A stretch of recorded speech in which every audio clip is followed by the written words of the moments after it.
Greetings, sentient beings. This broadcast is not intended for children.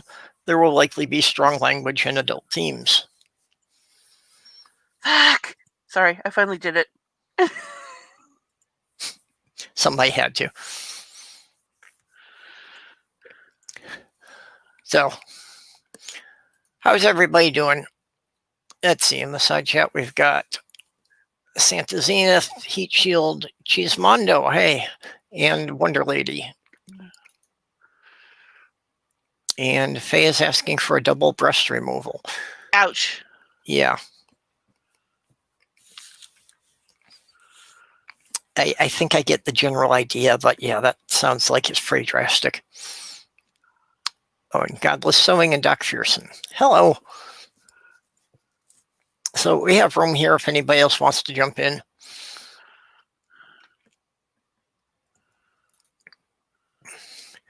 So anyway, today is Eat an Extra Dessert Day. I think that's a holiday anybody could get behind. Yay. Not much of one, but I don't see that as being at all controversial. Unless you're on a diet, maybe. Yeah, that's true. So what's your favorite kind of ice cream then? Ben and Jerry's Cherries Garcia. Oh, that's one of the ones my boyfriend likes too. It's the best one, and obviously a lot of people agree with me because it's the one that always sells out first. There's been many times I've gone to the store and that's the only empty rack. Really? I have three favorites, depending on which one sold out. You know, Ben and Jerry's. It's Ben and Jerry's for two of them. Is the cheesecake ice cream. It's vanilla ice cream with chunks of strawberry and gingerbread swirls inside of it. Yep, that's also in my top 5.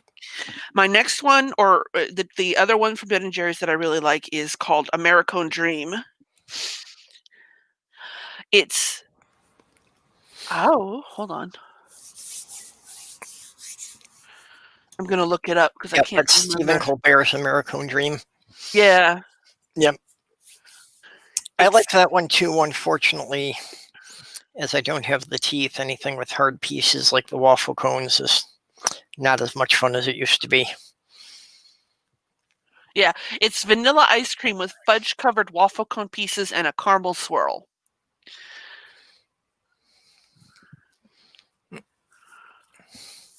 Yeah, I do like waffle cones. And caramel and fudge, yeah, you can't go wrong with that. I also like the brownie batter. Mm-hmm. It's another one. Good one I was wrong.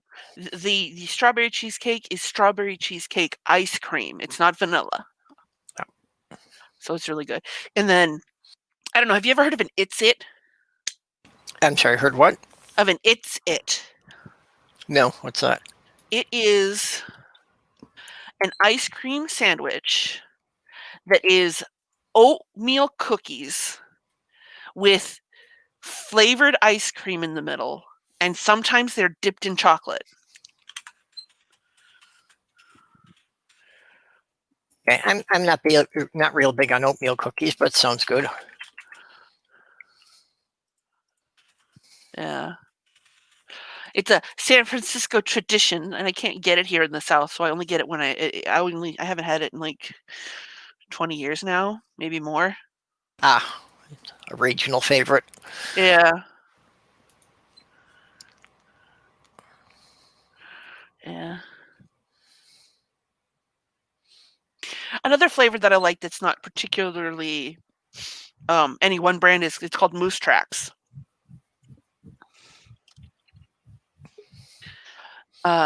There's Jenny. Hello. Hi.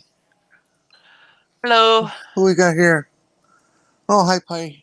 Yep. Was just talking with Pirate Kitty about what's your favorite ice cream. Oh, I don't have a favorite ice cream. I love almost all ice cream. Okay. So much. It's just. Do you have Well, you do because you're in the same area. Schwann's ice cream. We have a company called Oh crap! I forgot the name. Not Briars. Let me see. Yeah, Schwann's, I think, is a regional thing. I think they're only in the upper Midwest. Yeah, I've seen their trucks around for my whole life. You know, way back to the 50s and stuff. And I wonder what their ice cream's like. Blah blah blah. Well, that's all that they sell here at the convenience store is Schwann's ice cream. And so I got a chance to try it when I moved in here, and it's absolutely wonderful. It is such well-made ice cream. It's just totally tasty. They don't scrimp on flavorings or junk with what they put in it, and it's just every one I've tried is just heaven. Yeah, we have a company called Brewster's Ice Cream down here. Okay. And then of course Cold Stone Creamery. And that's I think Cold Stone is the one where you pick your flavor and they make the ice cream right in front of you on a stone slab that's refrigerated. Yeah, that's Cold Stone. Oh, really? Yeah, you pick the ice cream you want. You pick like the toppings instead of just putting them on top.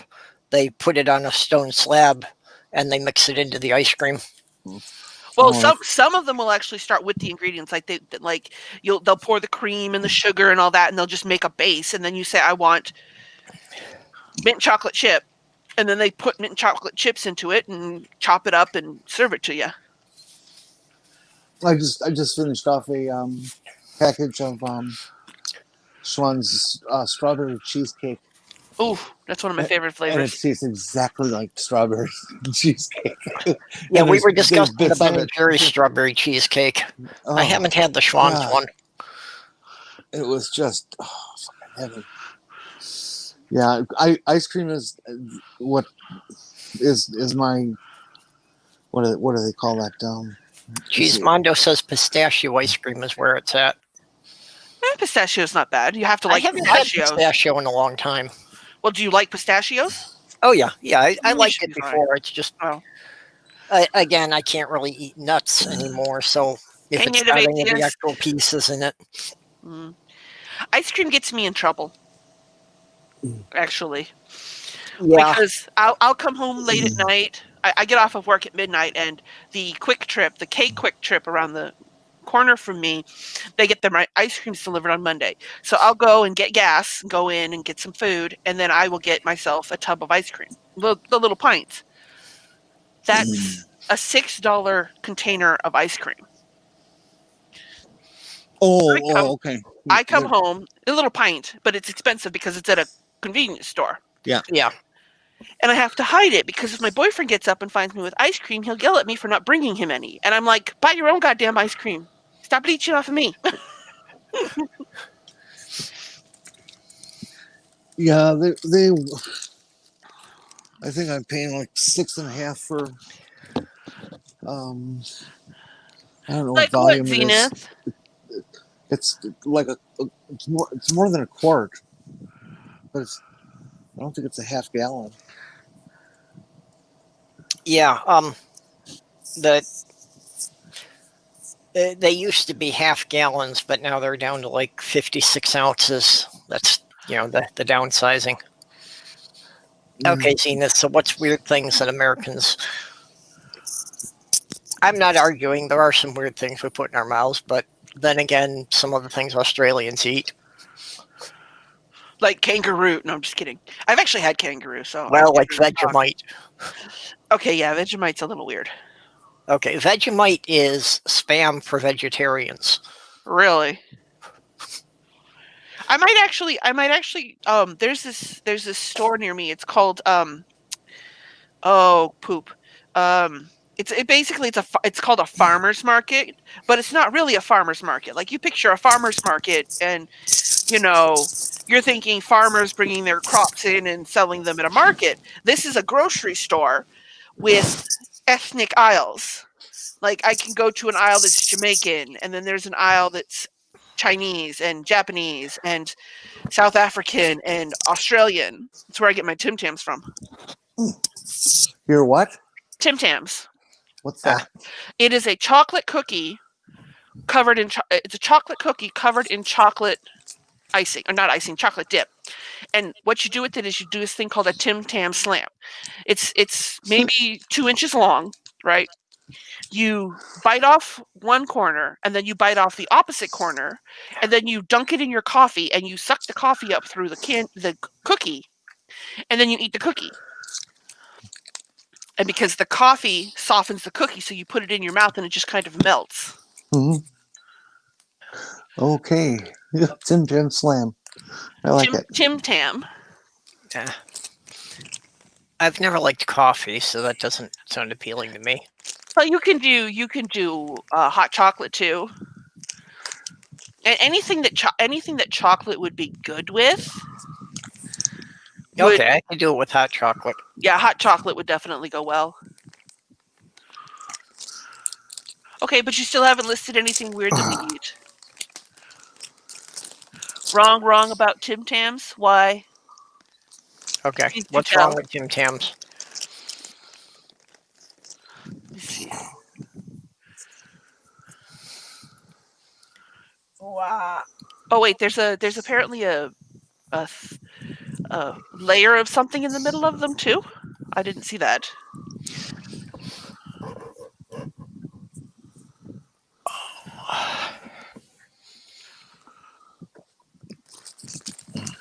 Yeah, I like the ice cream a lot, but it doesn't always like me so well, so. Oh, I would die if I was lactose intolerant. I feel so sad for people who are. Really? Yeah. No, I'm sorry. Zena says nobody eats them that way. Oh, we're having two different conversations. Oh. Yeah, the lactose intolerance, it's something I can usually deal with medicine, but unfortunately with the ice cream, it's something I tend to overdo. Like, it's hard for me to put a pint of Ben & Jerry's back in the fridge. I usually sit and eat the whole thing. So that's just too much at one time. A container is 1.75 quarts. Yep. Well, I'd say nobody you know eats them that way.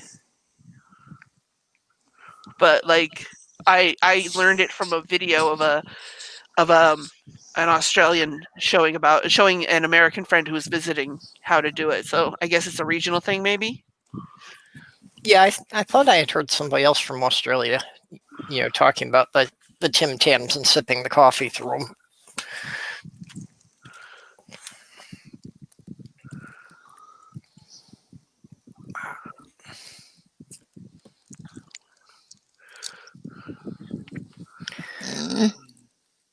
Oh, and Amiga Nuts is here. Thank you for getting the links up there for us. Hey, Amiga. Amiga, did you? Let's see. I can't see chat. Did you happen to catch my I'm a buy me a coffee address? Let me see. On my Twitter page. Yeah, I think he had that on there on the last show that you were in with us. Okay, if he doesn't, we'll make sure he's got it in there. So yeah, That's so nice of him to do that. Oh wow, this is interesting. Okay, so I'm looking up what Aunt Jer said about Ben & Jerry's and non-dairy flavors. They've got milk and cookies, creme brulee, and mint chocolate cookie that uses sunflower butter. Yeah. Then there's Netflix and chilled, caramel almond brittle, cherry Garcia, and chocolate caramel cluster with almond milk. And then there's 1, 2, 3, 4, 8 other flavors. Oh, I wasn't aware they had that many. I knew they had a couple. My brother also has a problem with dairy. It's not actually lactose intolerant. It's the casein that gives him a problem.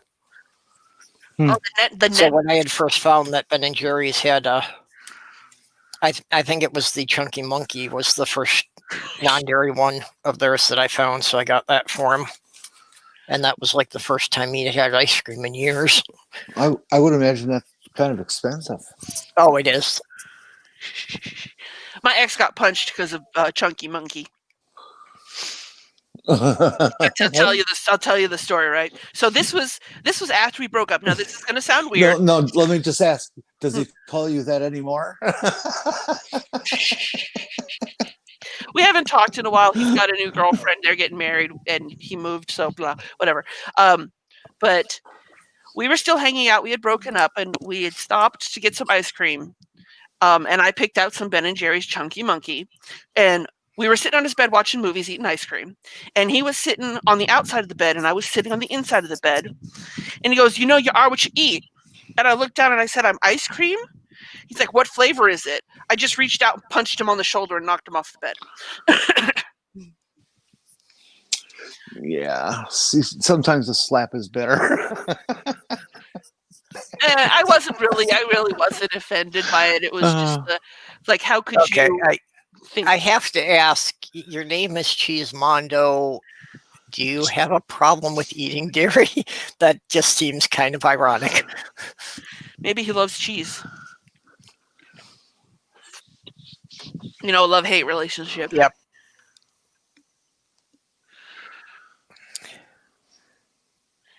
What was that? Oh, anything labeled vegan, someone with a dairy allergy, casein allergy can eat. Yeah. I managed to have a friend get me into a vegan ice cream once. I haven't had it in a while, but it was a pretty good flavor. I'm going to see if I can find. Okay, yeah, it was called So Delicious, and it was Bananas Foster, which was, I think it was, let's see, it was cashew milk, but it was chocolate and bananas. Yeah, chocolate and bananas in a cashew milk ice cream.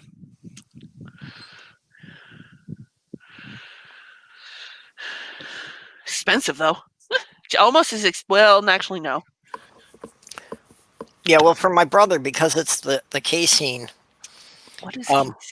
He can have it. It's a protein in milk, but he can have dairy products from sheep and goats because that doesn't have nearly as much of the casein. Oh. But so he can't have cheese from cow's milk, but he can have cheese from goat's milk. Pirate, look it up. It's CASEIN or IEN. Yeah, I'm doing that right now, actually. Yeah, Sloth Girl had explained it there. Casein is a protein in milk. There is a milk called A5 that the cows have been specially bred not to produce this protein. Oh, that's interesting. So I just Googled, because like you said, you can have goat's milk. There is a cherry and walnut goat ice cream. I don't think I'd like goat in my ice cream. I wouldn't either. Goat milk. I mean, if you can't have milk and you can have goat's milk, you might be worth looking into.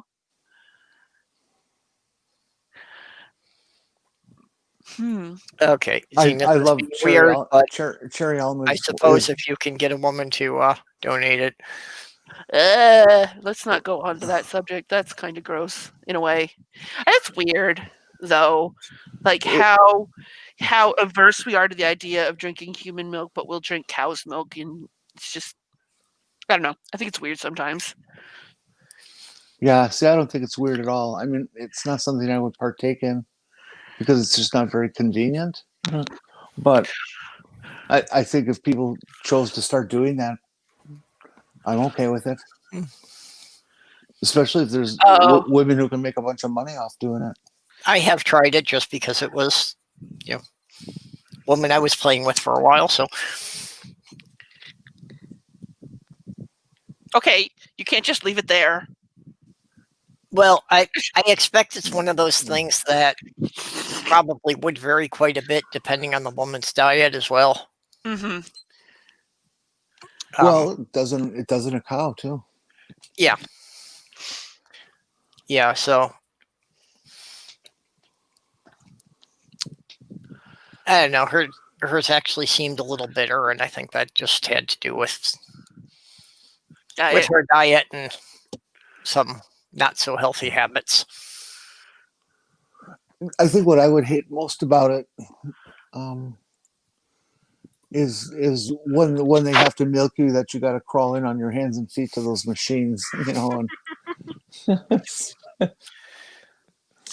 No, I heard of a woman that she had pumped a lot of breast milk and she had frozen it, and then they started weaning the baby and she still had all this breast milk, so she turned it into cheese to make grilled cheese sandwiches for her baby.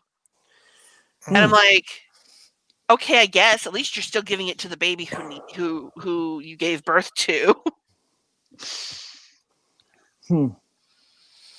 I actually had a friend of mine when I was living in New York who had been a milk mother for a friend's baby because her friend was not producing enough milk and she was producing far more than her baby needed. Mm-hmm.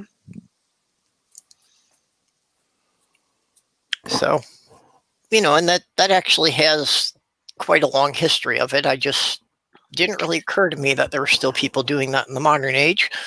Well, I can imagine that's actually probably better than formula. Like if you can find a woman, if you're having trouble lactating and you've got a neighbor who's making a lot of milk. Oh yeah. I would be like, hey, can I give you money to feed my baby? And be like, it's like a cottage industry. Like, don't want formula, want mother's milk. Find yourself a what's the wet nurse is the word. Yeah. Find yourself a wet nurse. Yeah, the mother's milk definitely helps the child build a stronger immune system in the first few months.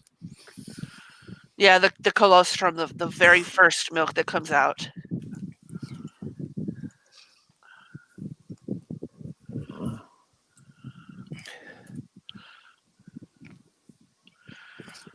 Yeah, Sloth Girl has been trying to get some real sherbet lollies, but we can't seem to find any place that will ship them. So if there's anyone in the UK that can send her a batch.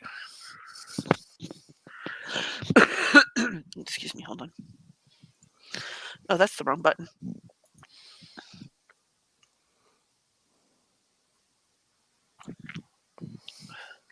Oh yeah, that's true, Aunt Jer, but you know. Yeah. No, that's not true, actually. I have seen quite a few videos of cows nursing goats, horses nursing goats, and I think there was one of a cow nursing a baby horse. So it's not true that we're the only species that drinks milk from another species, but it is more common with us than other animals. Well, I think it's just because we have an easier way to get it. Most animals wouldn't be able to obtain it. Yeah, it all depends on the cow itself and how laid back it is. Yeah. Something most people aren't aware of is that cats as adults are usually lactose intolerant. Mm-hmm. So the thing of giving a cat a saucer of milk is not good for most of them. I did not know that. Yeah, you have to, if you get a cat and you try giving it milk as an adult, you have to watch to see if they react to it. If they react to it, you know they're lactose intolerant. You probably shouldn't give them anymore. But I've never had a cat that I know of that was lactose intolerant. I didn't know it at the time, but, you know, I have had some cats that, you know, would have some problems either with spitting up or just, you know, generally being lethargic afterwards. And I know that's part of it for me is that if I'm having a problem with the lactose, that, you know, I kind of feel gassy and bloated, so I don't really want to do anything. So I think, you know, on a lot of them, it's kind of more subtle that if you're not watching for it, if you're not aware of it, you won't notice it.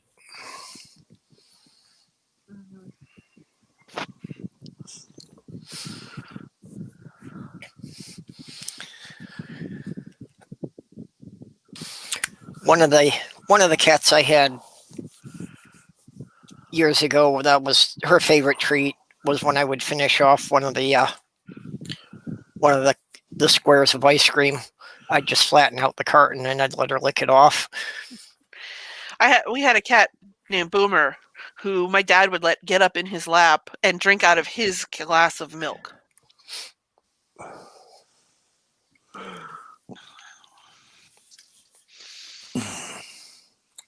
I don't know. I live with dogs all my life, and if they want to lick my face, to give me a kiss, that's fine. But I Okay. just don't want to exchange that much bodily fluids with an animal. Wonderlay's saying it's not actually lactose intolerance with cats. They just can't digest it properly.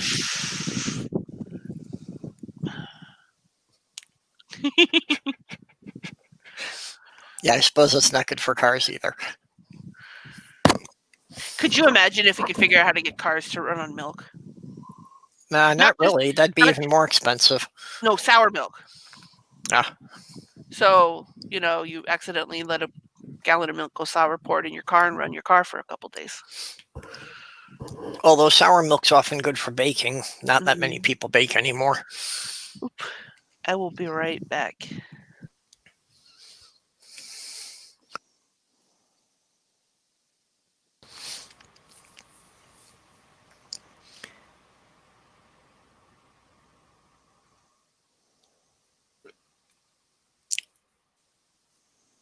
Yeah.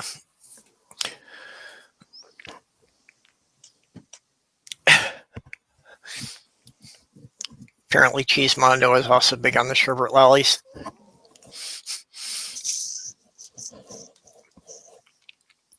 Yeah, I've got a few things on my Amazon wish list of some Brit treats that I want to get. But I usually can't bring myself to just splurge on those kind of things myself.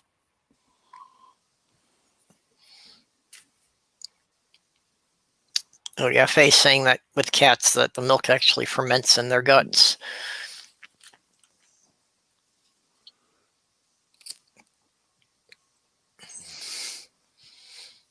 So do they get drunk off it? No, but I do wonder if that isn't, similar to what I was saying about, just it would cause a lot of gas buildup. But if it's fermenting, it's also, souring and,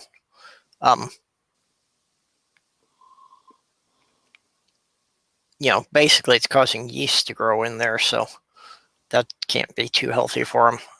I'm sure it's a lot of bacteria that would throw off their system.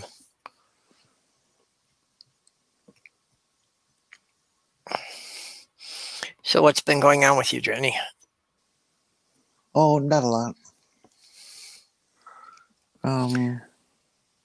Well, I saw you changed your tag on Twitter. It seemed more upbeat than you had been. Yeah, I posted it on Twitter, but I don't really care to go into it right now. Oh, okay. I just don't want to. That's all. Okay. Yeah, last couple of days I really haven't followed Twitter very much, so I know I've missed things. Okay, Faye, so the powdered milk isn't a problem for the cats?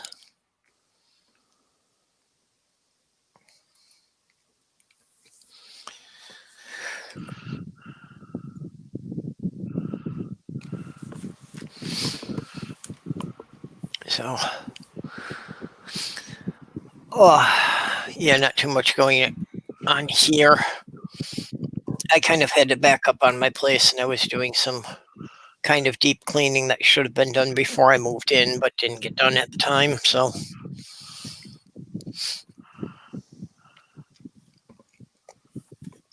I think they didn't shampoo the carpets before I moved in. I think they only vacuumed. So I moved everything out of the living room and cleaned the carpets properly. So that's been my big project for this week.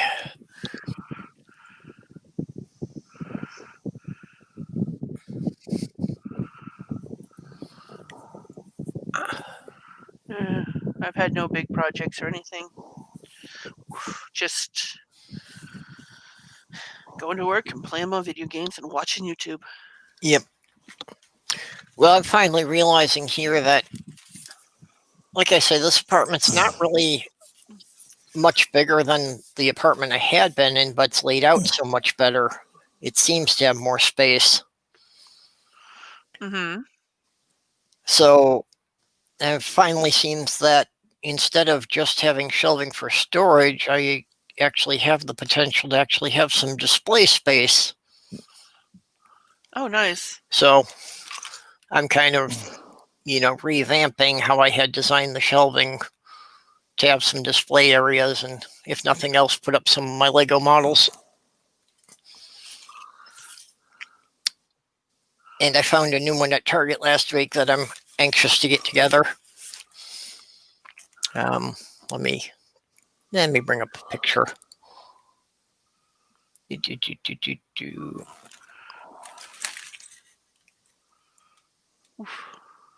Oh, what did I put that under? If I can find my...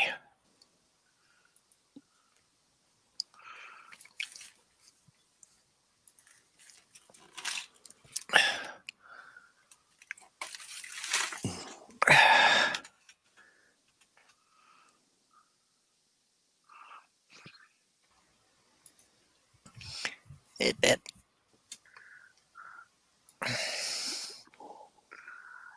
Someone shared a picture. Says, "Gonna ask my mom if that offer to slap me into next year is still on the table." I like that. There we are. My computer is being slow here. Actually, my internet connection is just being really slow tonight.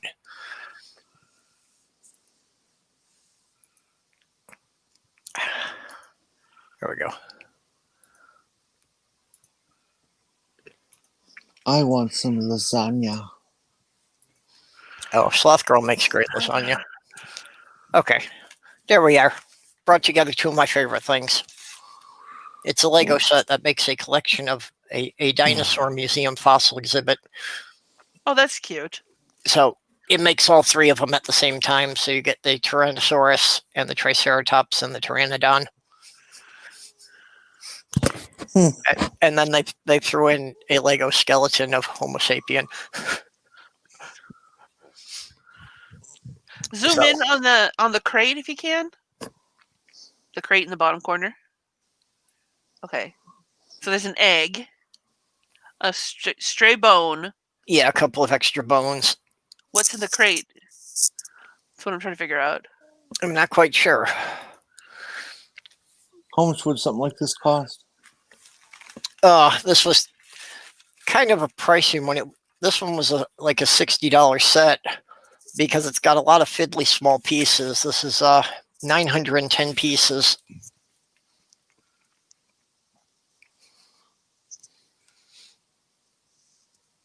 Yeah, I'm not quite sure what else is in the crate there.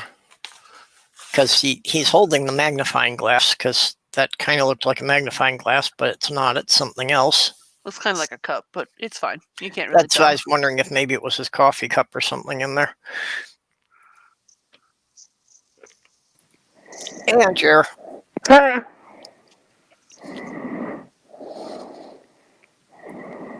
Sorry, delay. Hello. Hi, can you hear me? You're a bit distorted. Not quite sure what's going on there. Okay, let's see. Oh, that's better. That's much better. Much better? Okay, I'm trying to find where my mic is. Okay, there we go. Hi, Auntie Jar. Hi, Jenny. How are you? I'm okay. How are you? I'm okay.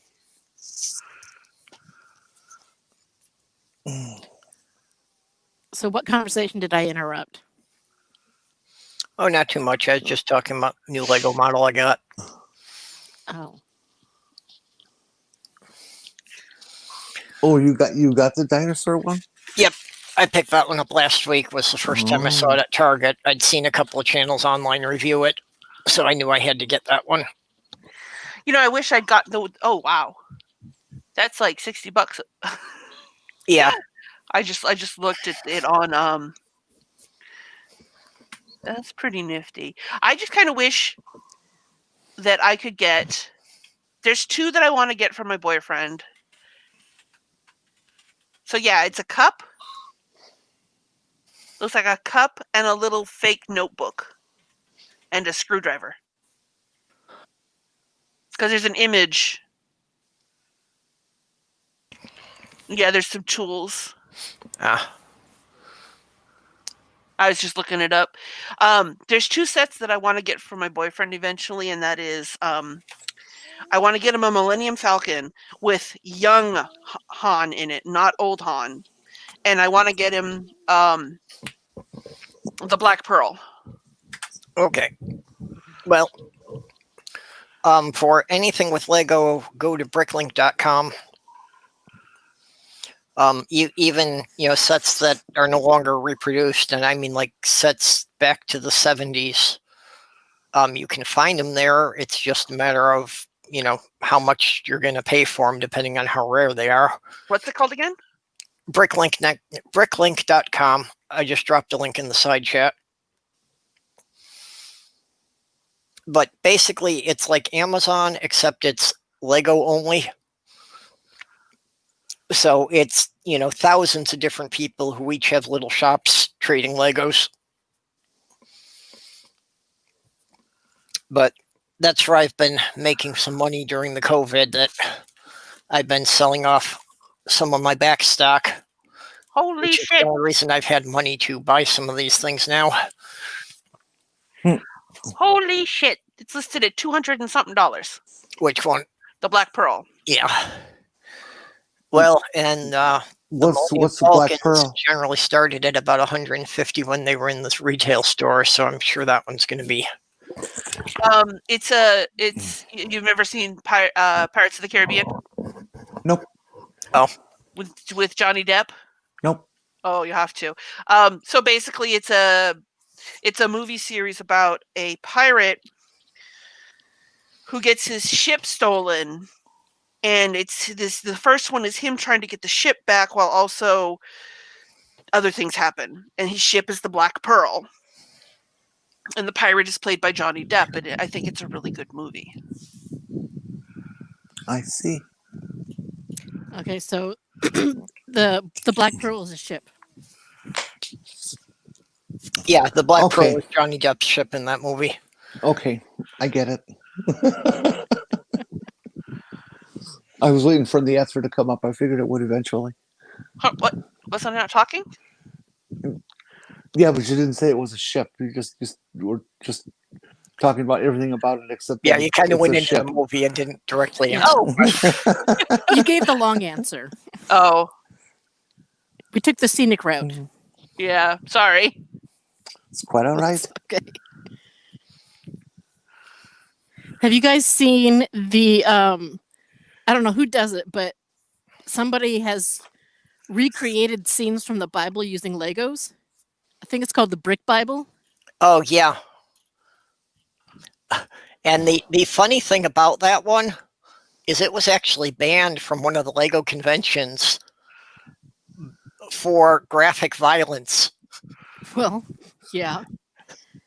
They have one that has the foreskins in it too. Yeah. Well, I think the scene that got them upset is it was the one with David and Goliath, and he was holding Goliath's head, and it really looked like blood leaking out of it. So I think that's the one that got him in trouble. Probably. Well, it's the Bible. Yeah. The But book people of don't like the to book think of about it perfect. like that. That's the thing that always gets me, is like they get so upset when we actually portray the Bible accurately.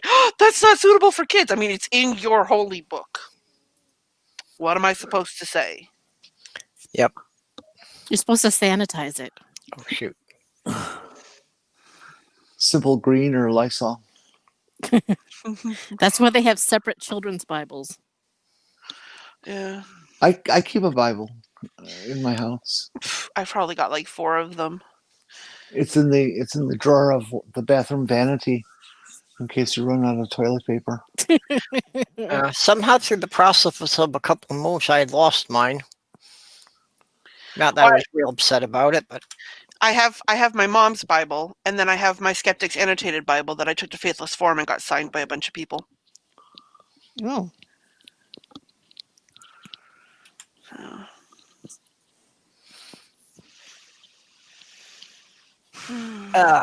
this is a little dark. But Yeah, I can't see the side chat either.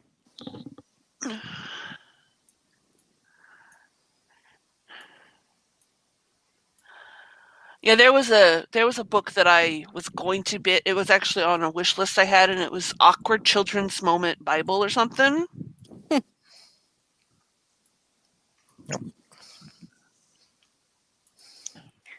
Let Let me see if I can. Oh, this is Petunia Sloth Girl's kitty. We took her into the groomer to get her shaved. Oh, She's not good at cleaning herself very well, and she's got very long, fluffy hair. So it's just best for her. About twice a year we get it shaved short. Mm. did she let you comb it? Well, Sloth Girl tries to brush her every day, but it still gets matted up a lot.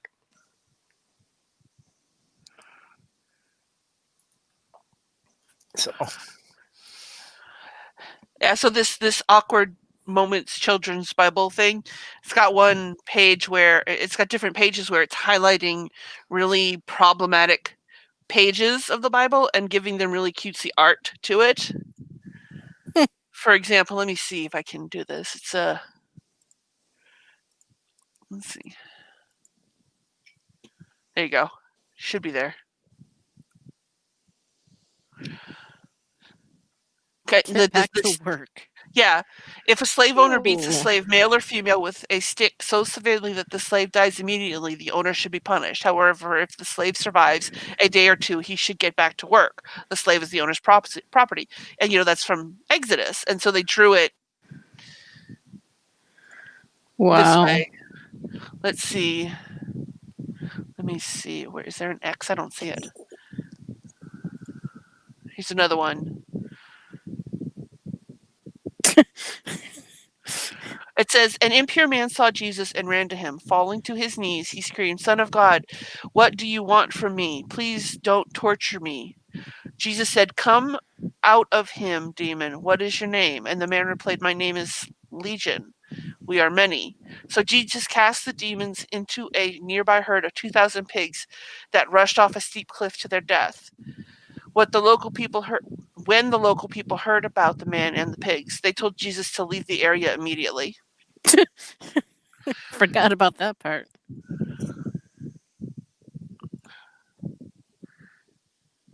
That was probably their food for a year. Yeah. And then this one says, the king asked the woman, what ails you? She answered, this woman said to me, give your son to me so we may eat him today. Then we can eat my son tomorrow. So we did it. We boiled my son and ate him. The next day I said to her, where is your son so that we may eat him? But she had already hidden her son. This caused the king to completely lose his shit. And that's from 2 Kings or 2 Kings. I'm not sure how to say that one. 2 Kings. Is that kind of like 2 Corinthians? Yes, it's exactly like that. But yeah, that's the kind of stuff that you'll find in it. Awkward moments. Oh, because there's a Precious Moments Bible. Yeah, I wonder what's in that one. Oh, all the flowery verses. Yeah, Precious Moments is a brand of artwork, Precious I guess. Moments. Yeah. The little porcelain kids. Yeah, the Bible is illustrated scenes from the sanitized Bible, I guess. I'm sorry, but if you have to sanitize your Bible before you give it to your kids, there might be something wrong with your Bible, with your theology. Yep.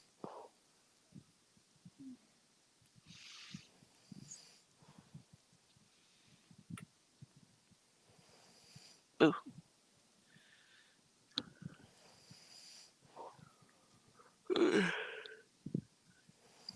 So today's my birthday. Oh, why didn't you say so earlier? I just realized I hadn't said that.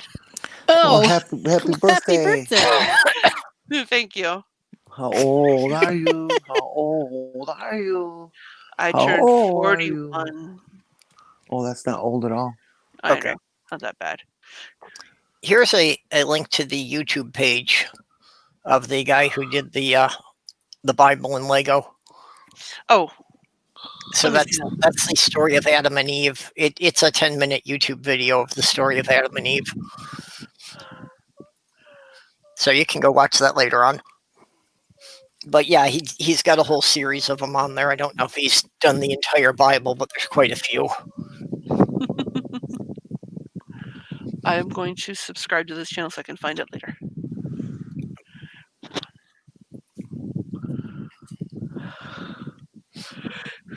Excuse me. All right, who moved out to the wind tunnel again? That was probably me. I had a fan on me. Oh, okay. I was like, oh, I hope it's not me.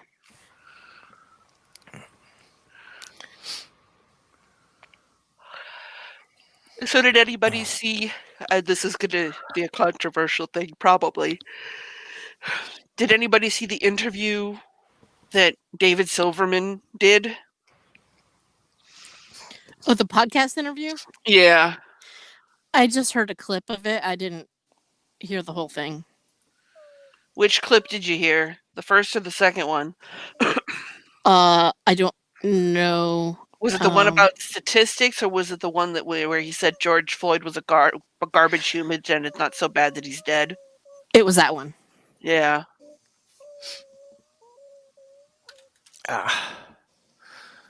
Yeah, again, I know enough about him that I don't really want to watch too much of him.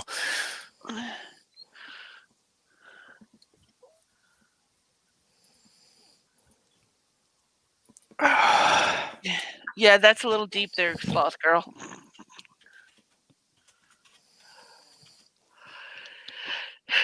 Yeah, I actually listened to the whole podcast, and I don't know. Was it horrible? It was bad. Ugh. Systematic racism isn't a thing, and we live in an anti-racist system. And the boomers and the Gen X did away with racism. Well, they tried to, but they didn't succeed. Okay, how do they explain all of the stuff that these protests are about then? Well, that's bad people taking advantage of the system, basically. Yeah, well, I don't want to get too much into the politics now, but yeah.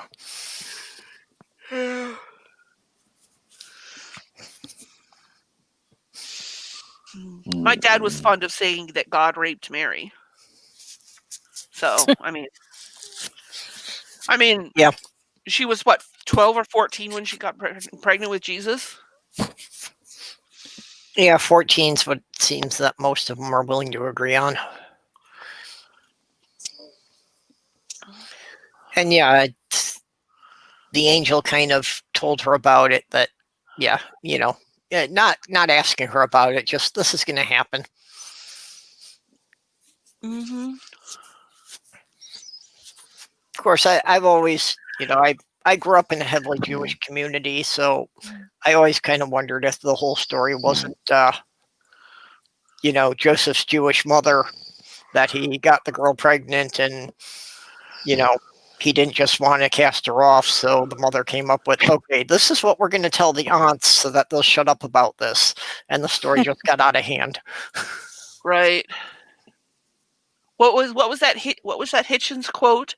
What's more likely that a 14-year-old Jewish girl was impregnated by God, or she was a minx and told a lie, something like that?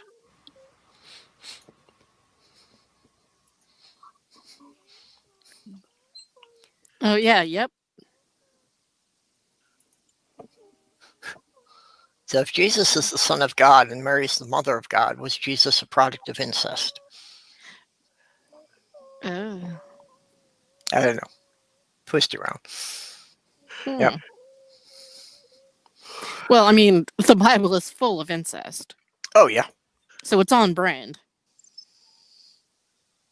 Yeah, they didn't have a problem with it. So the exact quote is: "Which is more likely, that the whole natural order is suspended, or that a Jewish Sphinx should tell a lie?" Yeah, another one I saw on Twitter that I thought made a good point is the people who insist on teaching abstinence-only sex ed insist that a virgin got pregnant. They call these people parents.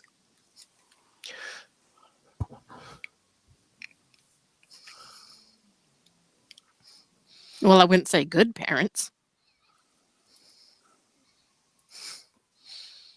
Why couldn't Jesus be born in Iowa? Because Iowa didn't exist yet. Because they couldn't find 3 wise men and a virgin. Oh. Yeah, now that we're living in Minnesota again, we are contractually obliged to rip on Iowa.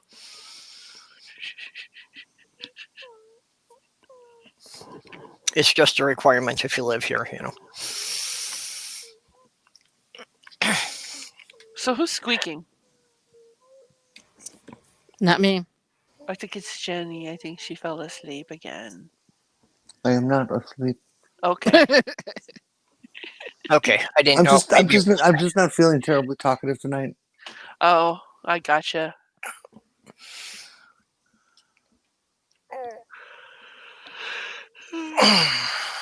Yeah, you'll have to give the chat their money back. Sorry. Well, I mean, they got what they paid for. Yep. Mhm.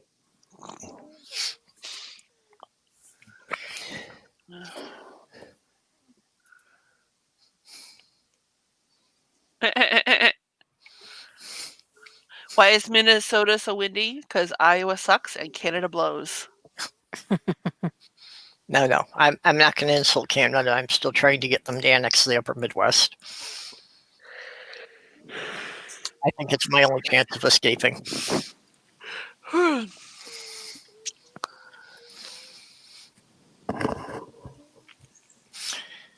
What do you call 3 dirty teddy bears in a tractor that won't start? Don't Iowa know. State Fair. Why teddy bears? Well, you know, they're usually the prizes for carnival games, but 3 dirty teddy bears is the best they can manage. Oh.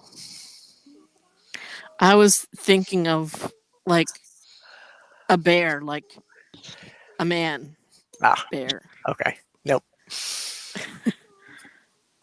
Okay, so if we want to go down the pun route, I bet the butcher the other day that he couldn't reach the meat that was on the top of the shelf. He refused to take the bet, saying the stakes were too high. Bah.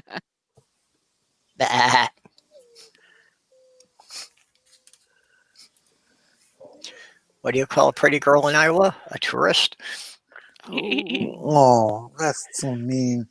Did you hear about the optometrist who fell into the the lens grinder? He made a spectacle of himself. Oh dear. Yeah, I had my eye checkup today, so I'll be getting new glasses in a while. Yeah, I need to get my eyes checked. I started doing the thing where you hold something closer to your face and then further away, and you're like, too close, too far, too close, too far. Yeah. Well, I've got bifocals, but it's more like the top lens is for distance, and the lower lens is like for the computer monitor. But if I've got anything like up close, like in my lap, I just have to take my glasses off anyway.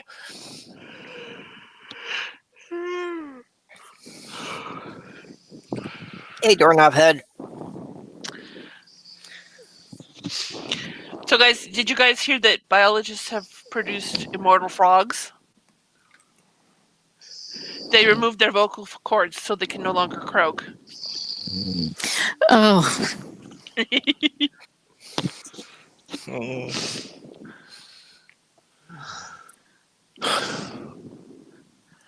Yeah, I'm a little slow. Usually I can come up with more, but I'm not doing well on the jokes tonight.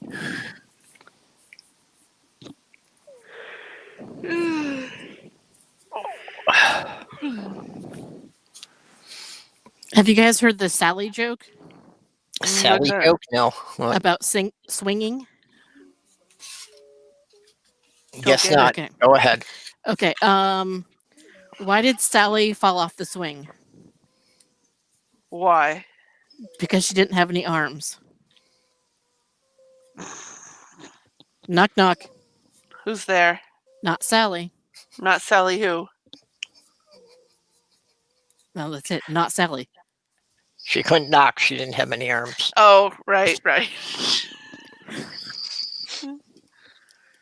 That's bad.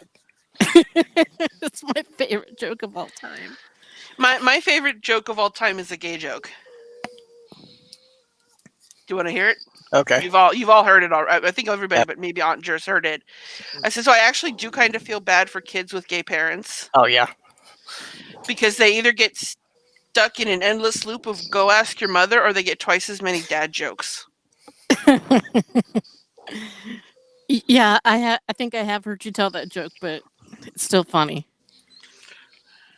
What do you get when you line up 32 people in North California? A full set of teeth. Oh, snap.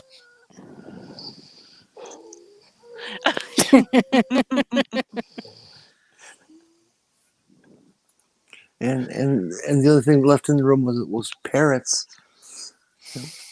Oh no, I used to be good with blonde jokes. Did you hear about the blonde who tried to blow up her ex-boyfriend's car? Yeah, Nope. burn your lips on the tailpipe. Yep, exactly. Oh dear. What do you call brown hair coloring? What? I don't know. Artificial intelligence. Oh. So a blonde, a brunette, and Santa Claus are walking down this. I'm sorry, let me start over. A smart blonde, a brunette, and Santa Claus are walking down the street. There's a $5 bill on the ground. Who picks it up? The brunette, because the other two don't exist. Yep. Oh, I see. Can we ban them from telling dad jokes? I don't think my joke was a dad joke. The best way to communicate with fish is to drop them a line. Oh dear.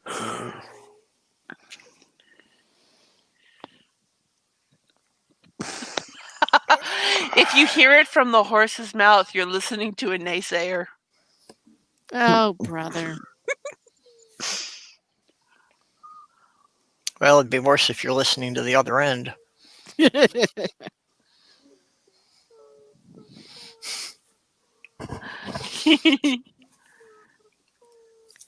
Are you like on a jokes website or something? Yes, I'm not good enough to make up my own jokes. A cat ate some cheese and waited for a mouse with bated breath. Oh brother.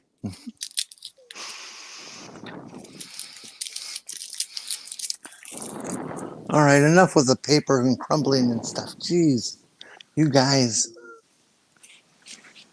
Sorry, that was me. I didn't mute my mic, and I was unwrapping a piece of candy.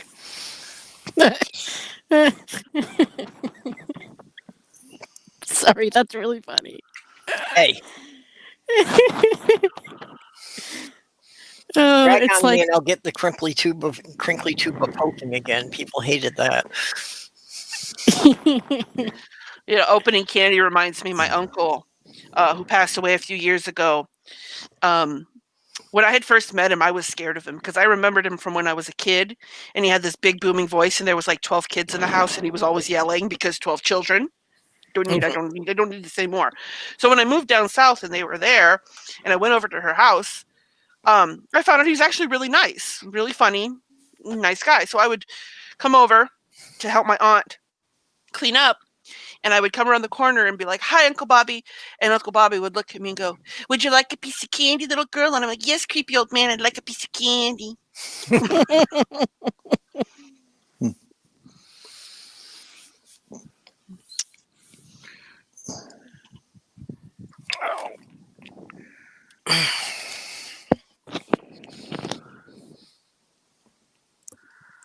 No, hearing candy wrappers just makes me feel like I'm at an afternoon matinee with a bunch of old ladies treating themselves to some Werther's Originals. Those are good. I like those.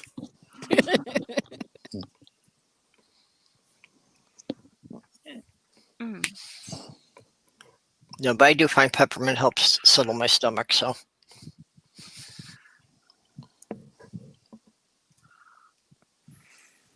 Have you tried ginger candy for that? no. A priest, a minister, and a rabbit walk into a bar. The rabbit says, "I might be a typo."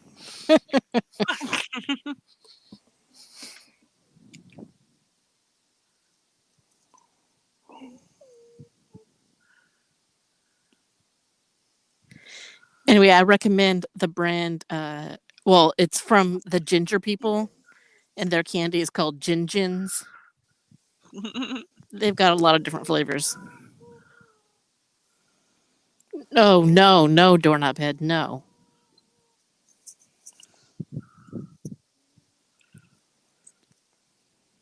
What did Dorma say?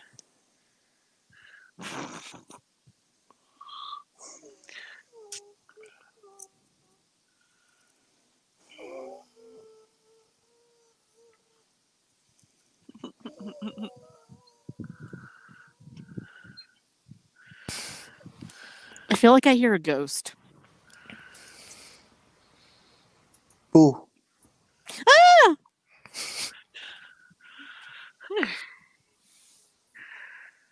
No, it's probably a real estate agent in a rubber mask.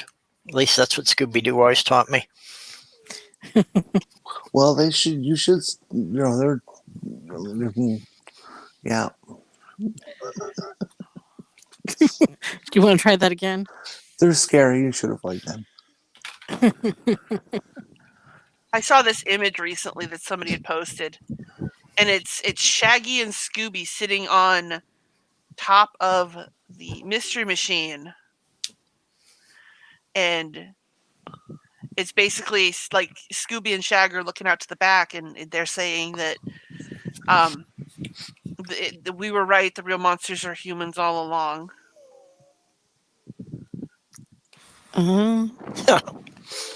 Yeah, that's from a Twilight Zone episode.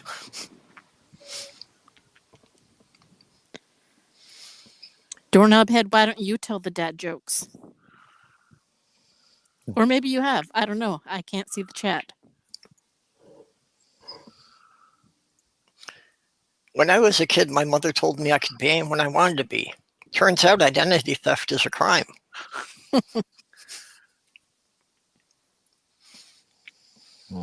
Question. Okay, what does the new to me term goat mean? I know this. It means greatest of all time. Okay, I haven't heard that one.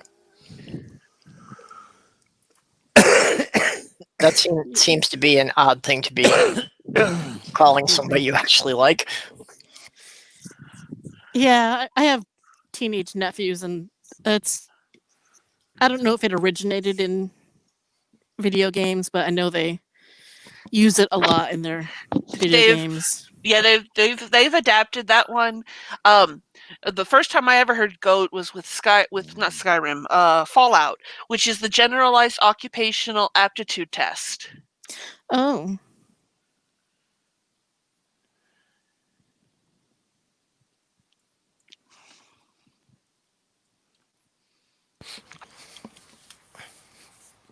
Yeah, I'm pretty sure the kids mean it as greatest of all time. What happens? Yeah. What is that oddball looking thing lower right with a super? It's got a super pointy nose and squared off wings. Huh? What? Lower right where? No, never mind. Forget it. On her avatar? No. No, a picture that was shared before. Don't worry about it.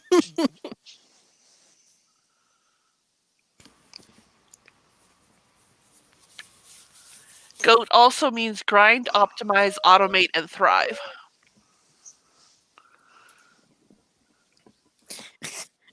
sure knows things. Only because I have teenage nephews. Oh, a cheese factory exploded in France. Debris was everywhere. Oh dear. Boo. Well, you know, if you guys find any good fish jokes, let me know. Why? You like fish? Let me know. Oh, Let me know. yeah. Got it. Yeah, it took me a minute. Over my head. Let me know.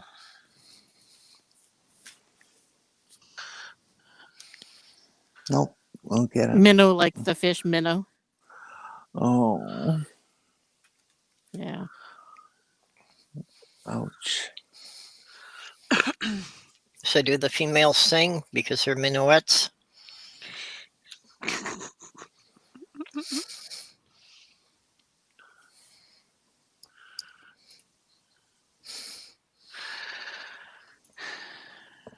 How does Moses make his coffee? He brews it. How do you wake up Lady Gaga? How? Poker face. Poker face. Oh.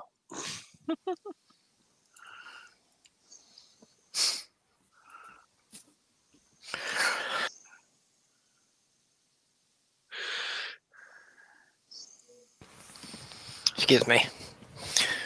I'm having to mute a lot. My throat's not doing so well here. Hmm. Well, I often have a cough and scratchy throat from my allergies. So this isn't a joke, but it is you know the classic Mary Had a Little Lamb, its fleece was white as snow. Yep. Mm-hmm. I have a version that I like called Mary Had a Little Lamb, its fleece was black as soot, and everywhere that Mary went his sooty footy put.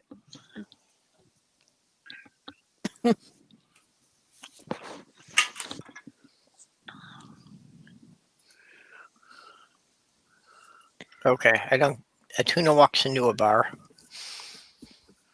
I don't quite get that, although the doorknob had to correct it. Tuna in a wheelchair gets pushed. Well, I suppose they don't have feet.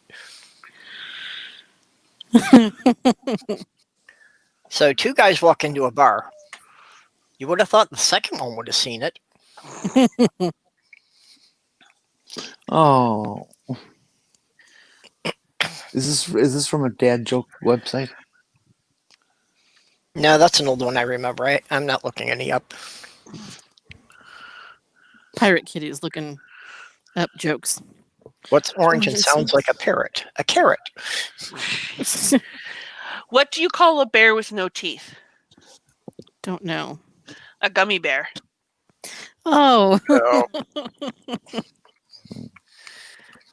Yeah, Sloth Girl has said that when she dies, that inevitably she's going to die choking on a gummy bear, and she hopes we'll just put on her tombstone that she was killed by bears. Oh, I remember one. How does NASA organize a party? don't Don't know. They plan it. Oh. Oh, I thought they did a launch.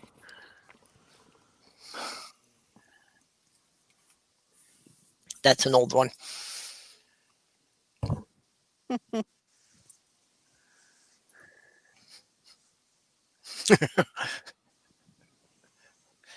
Yes, the classic heat shield. You don't have to be faster than the bear. You just have to have someone who's slower than you.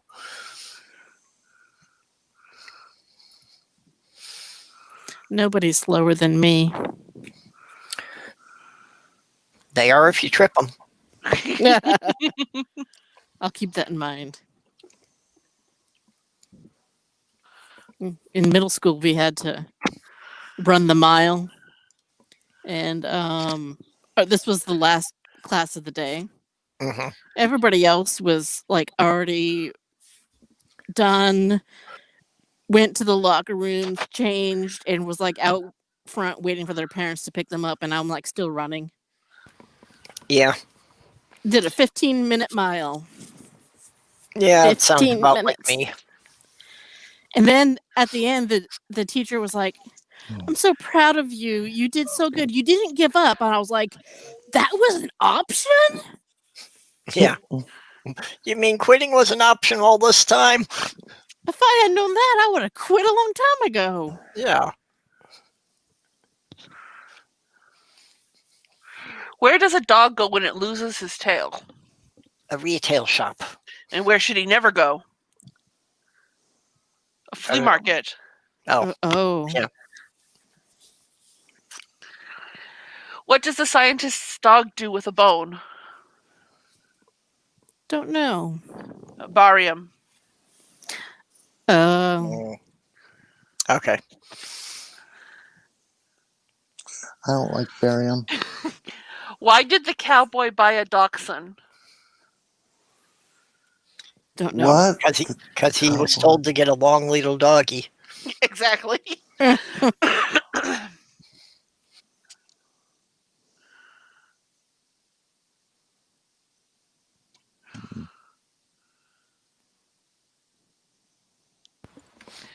Two goldfish are in a tank. One says to the other, "Do you know how to drive this thing?"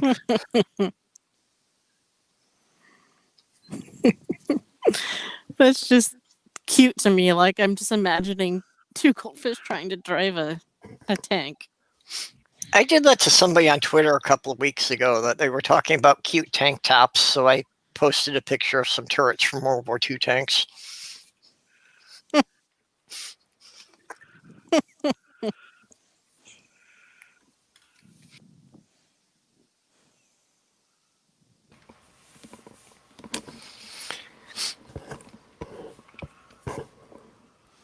People know so little about history. It's one of the things that always bugs me. I lived in St. Paul for like 12 years. And there is a gun turret on the Capitol Green. And in 12 years, I never found one person who knew what it was from. And that is turret number 4 from the destroyer Aaron Ward. And that gun fired a shot at a Japanese submarine trying to sneak into Pearl Harbor 7 hours before the attack began. And nobody has any clue why it's there. There's no plaque that says? There is, but nobody bothers to go up and look at it. See, that's the thing that really would get me about my father. He's a history buff as well. And I'm just like, it's not that important. Like, knowing that World War II happened and why World War II happened and that D-Day was a thing and Pearl Harbor was a thing, and knowing that the things happened is important. But knowing specifically what day D-Day happened on, or at what time Japan attacked Pearl Harbor, or what submarine sunk such and such ship, it's not that big of a deal if you don't know those specific details. Well, okay, not the specific details, but the fact that an American ship engaged a Japanese submarine 7 hours before the air raid started, and the base was not put on alert, that's kind of significant. Mm-hmm. Ooh, excuse me.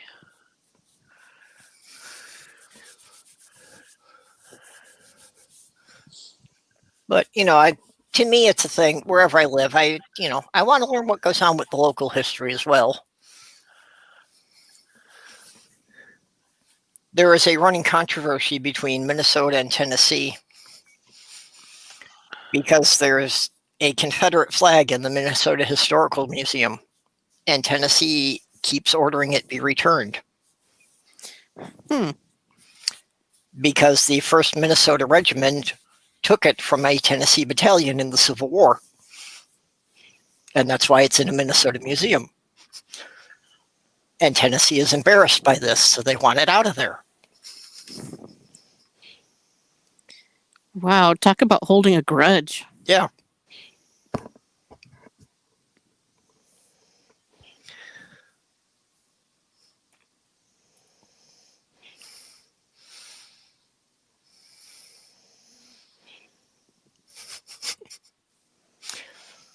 This morning, Suri said, "Don't call me Shirley. I accidentally left my phone in airplane mode."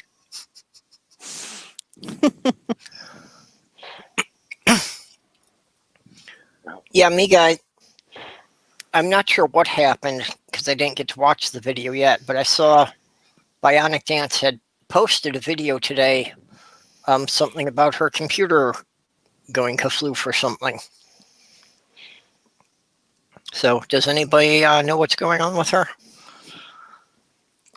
All I know is I saw a tweet from her a while ago.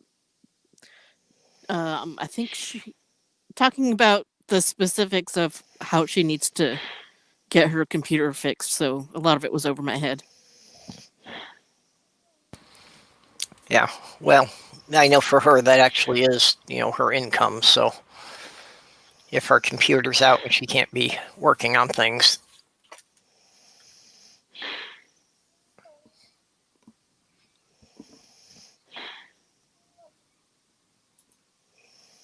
Indian poker, not that big. Okay, you're going to have to explain that one, Doorknob Head. I don't get that.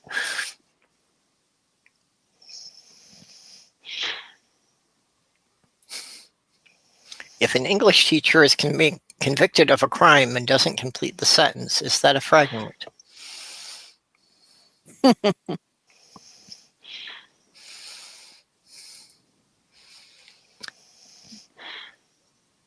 I think it was on the shills they were talking about the water bears, those weird six-legged microscopic things, the tardigrades.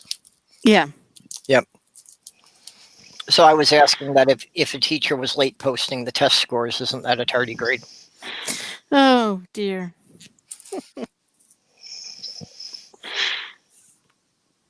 Okay, Amiga says that she burnt up the CPU. Oh, okay. When does a joke become a dad joke? When it becomes apparent? True in more ways than one. Yep.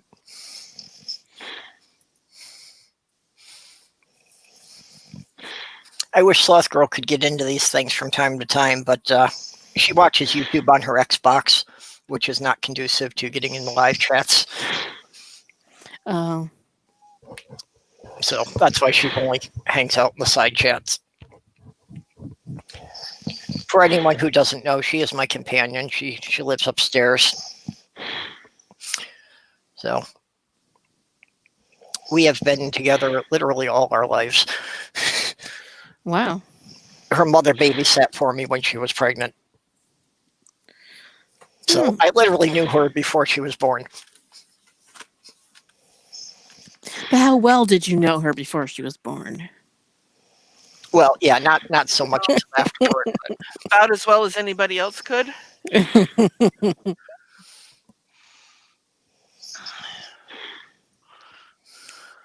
do you call fake noodles? Oh dear. So are imposters people who claim to believe in the spaghetti monster but really don't?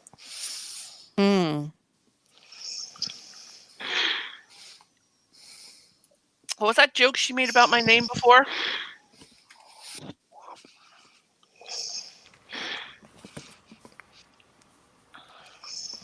I'm not sure which one, but how do you annoy a pirate?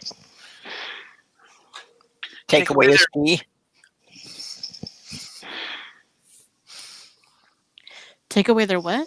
Take away their pee. Then they're just irate. Oh, got it. Okay. Okay. Yeah. I've heard that called idiot poker, Doorknob Head. So different name. If two vegans get in a fight, is it still considered a beef?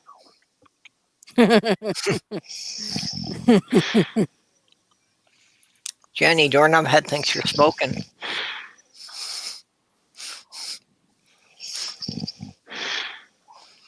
Does sound like a bong, kind of.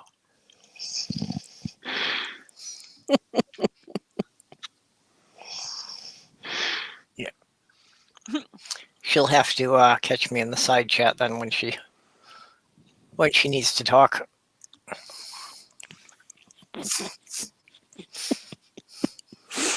I'll be right back. I forgot to get a drink. Yeah, Heat Shield. Sloth Girl and her son play a lot of Minecraft too. I always thought that I know there's a lot of people in the community who play Minecraft and should probably just have a server just for all the people in our community to get together with it on. I think Beelzebub said he runs a Minecraft server. I'm not sure. That may have been a different game he was talking about. I'm not sure if it's Minecraft or not.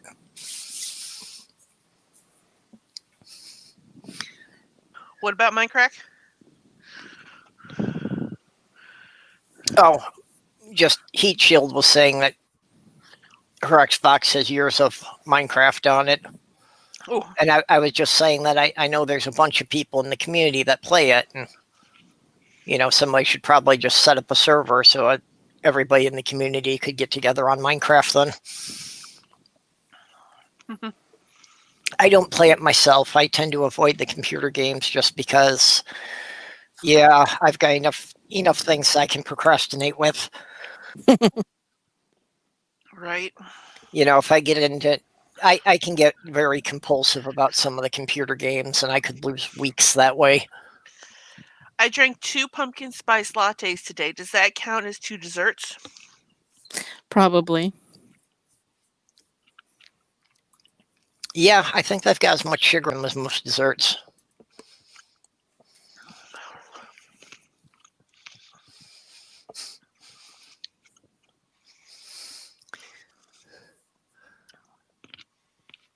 Oh, hey, Tria.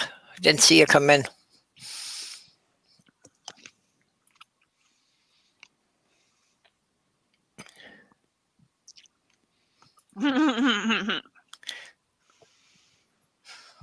Actually, that sounds like the kind of thing that Jay and Glenn would do to... sorry, I shouldn't be using names. Never mind, I'm going to skip that.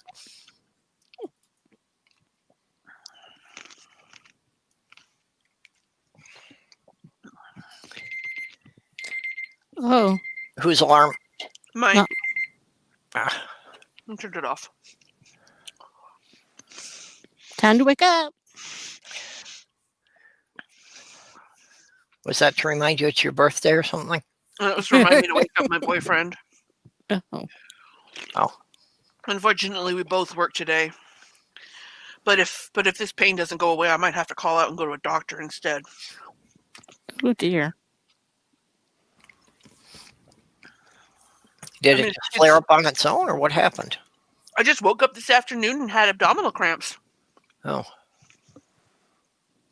As long as I'm sitting, it's fine. But when I stand up, it starts hurting. well, and you're on your feet all the time at work, so it probably doesn't sound like it'd be good for you to go in. Right.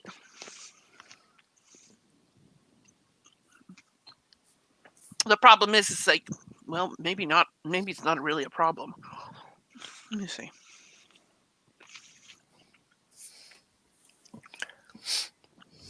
They have screening questions now. And if I go into work tomorrow and they ask me the questions, I have to answer honestly. And if one of the questions is abdominal pain, I'll have to say yes, and then they'll send me home for a week. Well, why is that considered to be a possible symptom of the COVID? Or Yeah. Oh. Let's see. I didn't know that was in the symptoms there now. Well, the symptoms that they ask now are fever or chills, dry cough or difficulty breathing, nausea or vomiting, diarrhea, muscle or body aches, fatigue, headache, sore throat, new loss of taste or smell, congestion, or a running nose.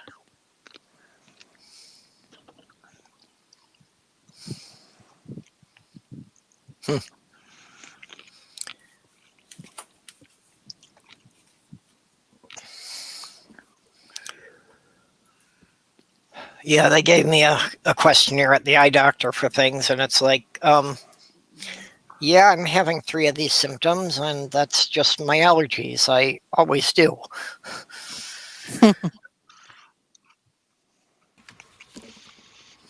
Uh-oh.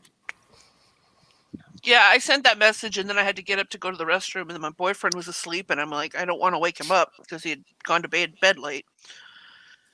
And I came in here and sat down at the computer and realized I really wasn't hurting, so maybe I just stay up.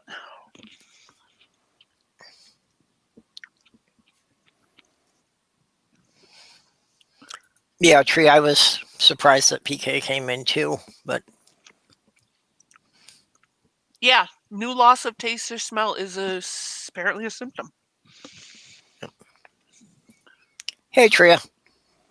Hey. So we lost Jenny. Her device must have timed out or something. Well, Or maybe the battery died. mm, That reminds me, I should probably charge my phone.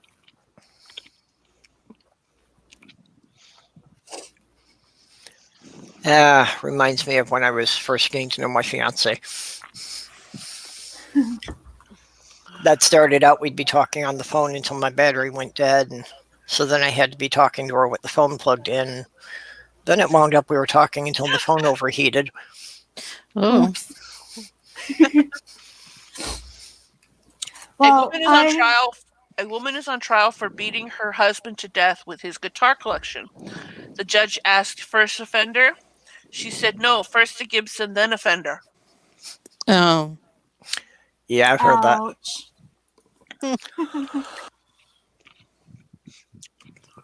There's one for you, Pirate Kitty. Yeah.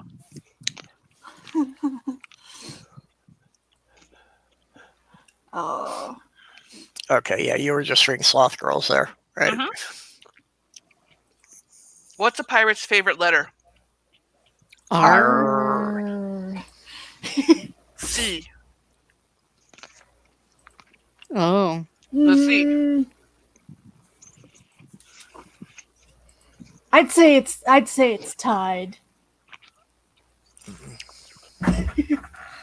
It's actually the opposite of whatever your questioner says. Ah, that makes sense. Well, as far as I know, it's about $6 for a 9-inch cherry. That's the current pie rate. Oh. Jeez. I was like, what the heck is he talking about now? It took a minute. I was like, no, why?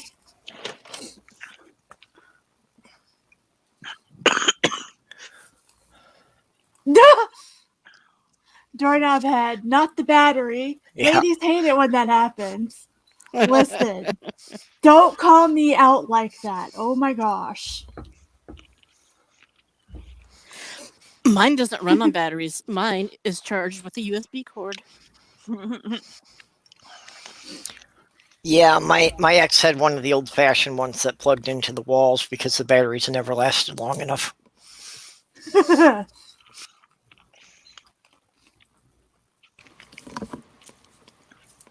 My boyfriend always wonders why I have a pack of double A's hiding in the bedside table. I have double A's everywhere. Yes, but that's not, for Bob. Not specifically all of them for that purpose, but holy crap. We need so many batteries in this house. Mm-hmm.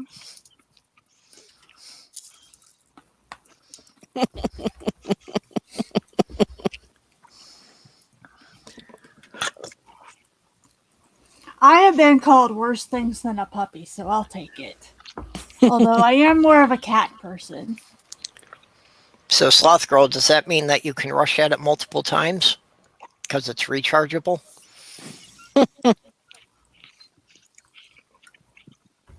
Oh my goodness, these jokes. They're terrible, but good. What do Yeah, you that's get if you cross a sheepdog and a rose?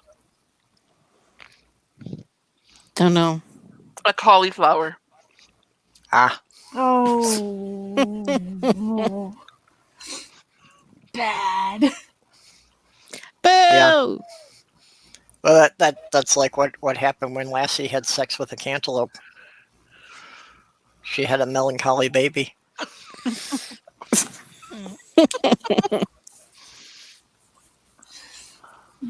That is a weird image in my head.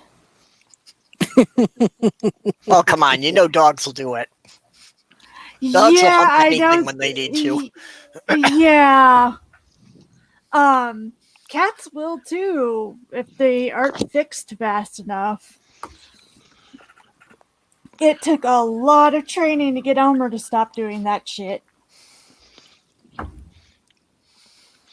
Yeah, well, Diana has that problem with Sylvia. She gets the howling sometimes. Yeah. I feel for her because like it's really not easy for her to get out there and get her taken care of. Yeah. My friend says to me, "What rhymes with orange?" And I told him, "No, it doesn't."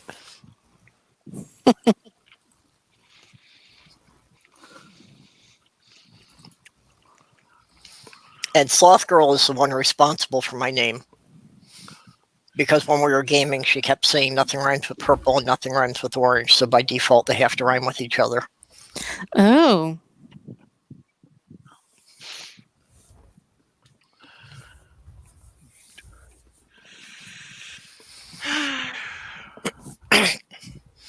So sounds like everybody's kind of quiet tonight.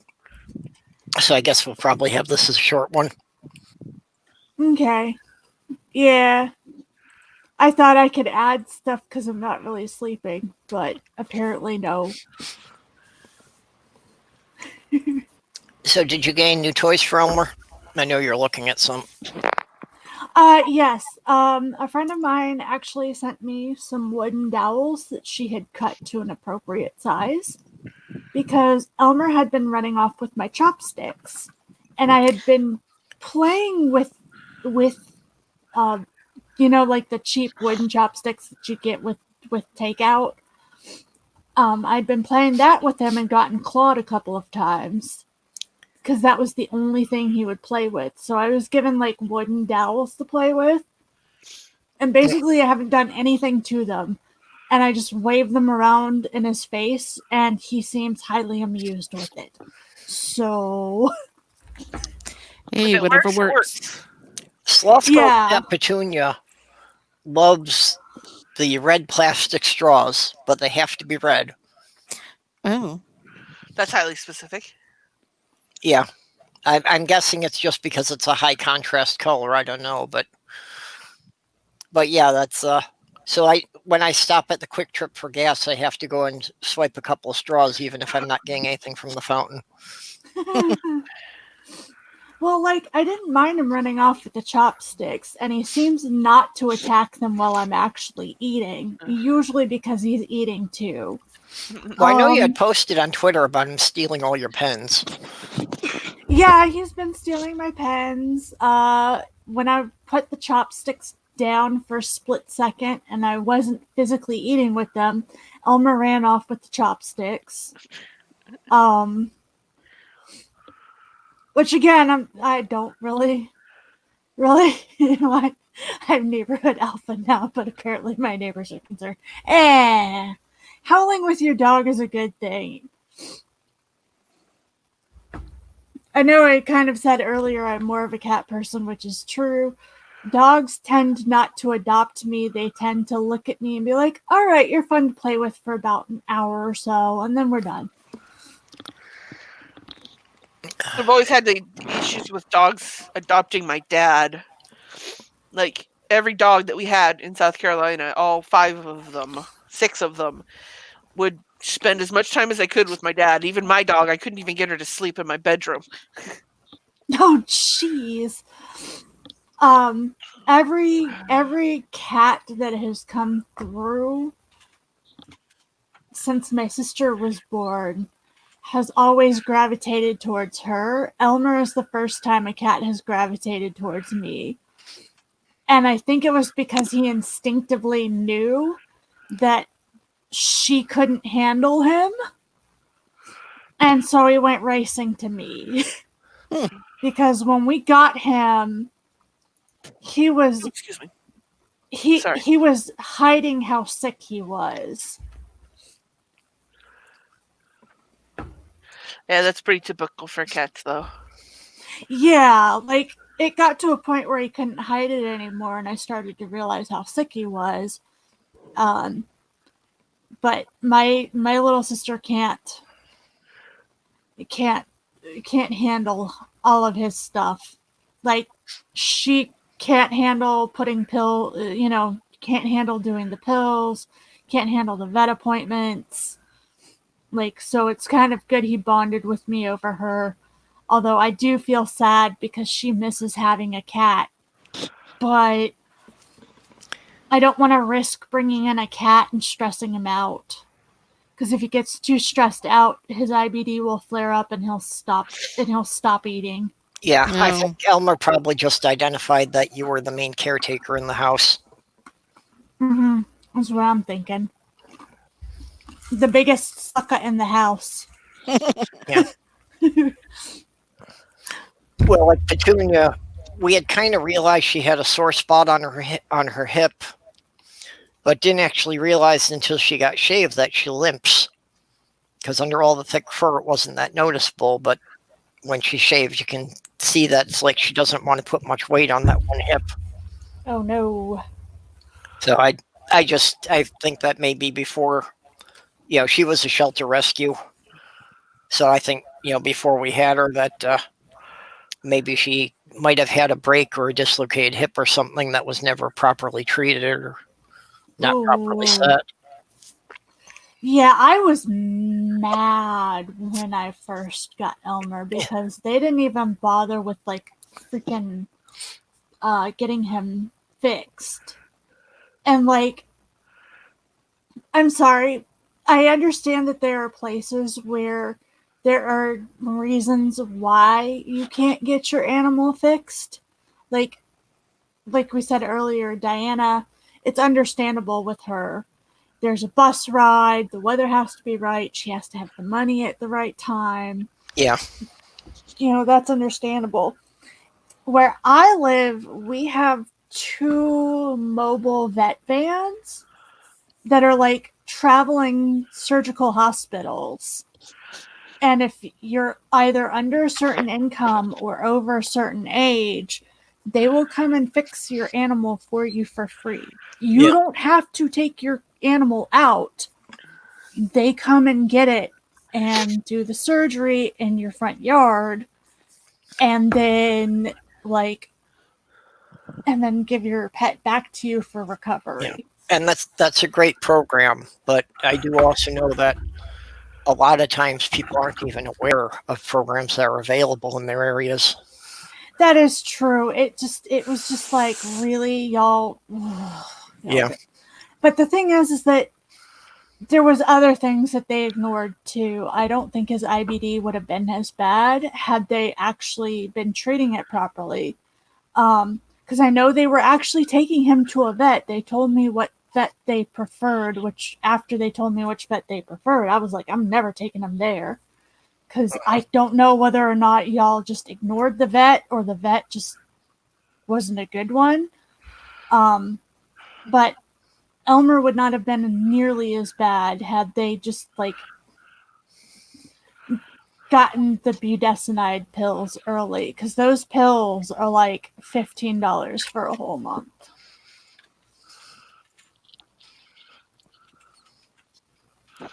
Yikes. Yeah, I found it.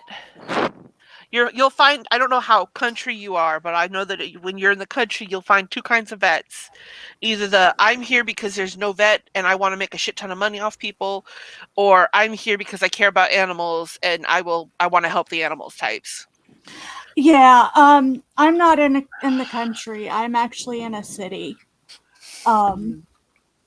Which is why we actually have the mobile vehicles, is our city has enough, our city is like, okay, the cats are a huge problem, and the best way to stop having to cull kitties, basically they do have to, the kitty population here does get so bad sometimes that they do have to put some of them down. Yeah. Do they not do TNR? They do. But the thing is that you have to have people who participate in the program, and there are certain areas in town where people won't even bother with it. Mm-hmm. And the way things are set up is they don't send out a TNR team they sell you for, well, they rent you, because if you return the cages, they'll give you your money back. So they're basically do a holding fee, but there's a small holding fee for the cages, and the individual puts out the traps, and then when the animal is trapped, then they call out, I believe, First Coast No More Homeless Pets is the biggest one here that does TNR. They usually call First Coast No More Homeless Pets to come and get them and then release them. The thing is that because it's based on an individual, one, a lot of people don't know trap and release is a thing, and two, a lot of people don't realize that by having a stray cat that is in the area that has been fixed, because cats are territorial, it will actually mean that those other cats will often move on instead of moving in with an unfixed cat that will wind up having tons of babies. Mm-hmm.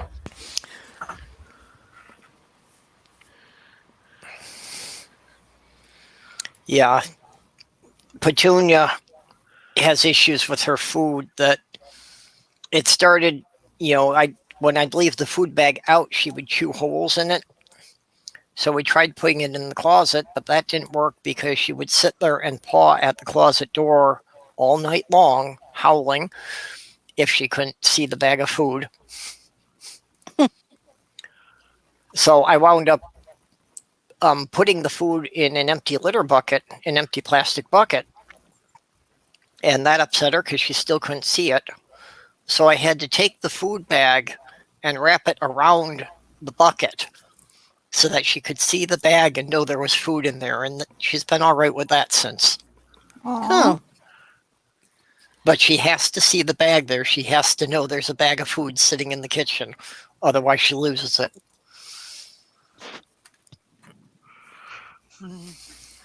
yeah. Cats will make you have to be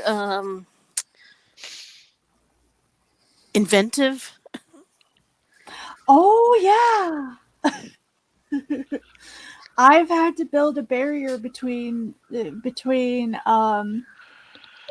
front half of the house and the back half of the house that Elmer couldn't get through, because that little bugger will time his escape from my room to all the way through the front door and make it outside. Now, he doesn't want to go far. He just thinks it's a funny game to watch the silly humans try to catch him. And once he gets bored with the game, he goes inside. The problem is that if we don't play the game, then he doesn't get bored, and then he'll be out there forever. Yeah, I used to have a dog named Ginger Snap that she would get loose and go running around the neighborhood, and if you tried to chase her, she loved it. She'd do that for hours. So I found out that the way to get her was I would just go out on the sidewalk in front of the house and sit down with the leash in my lap. And if she saw me there with the leash, she'd run right up to me to get the leash attached, because then she figured we were going to the park. I had a dog that she loved for some reason to get out of the house and bark at like 3 a.m. And one day I just lost my shit. I picked up the broom and I went outside and I started waving at her like, "You don't get in your kennel, I'm gonna beat you with this." And I actually ended up chasing her around the yard for about a good 10 minutes before she bolted into the house and went into her kennel. And then I walked in the door and I'm like, "You are so lucky you went to your kennel. Because if you had gone anywhere else, I'd have spanked you." But because we had trained the dogs, the kennel was their safe place. Like we would yell at them because they'd done something wrong, and they would immediately go to their kennel because they knew, I'm in my kennel, nothing's going to happen to me.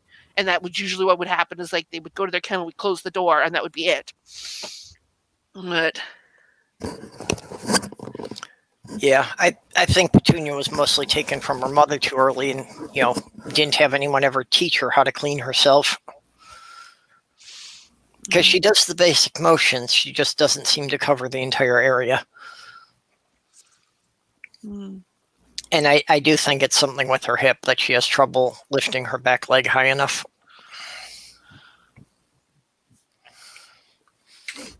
And there's my pal Sammyson. It's like, you're talking about her, what about me?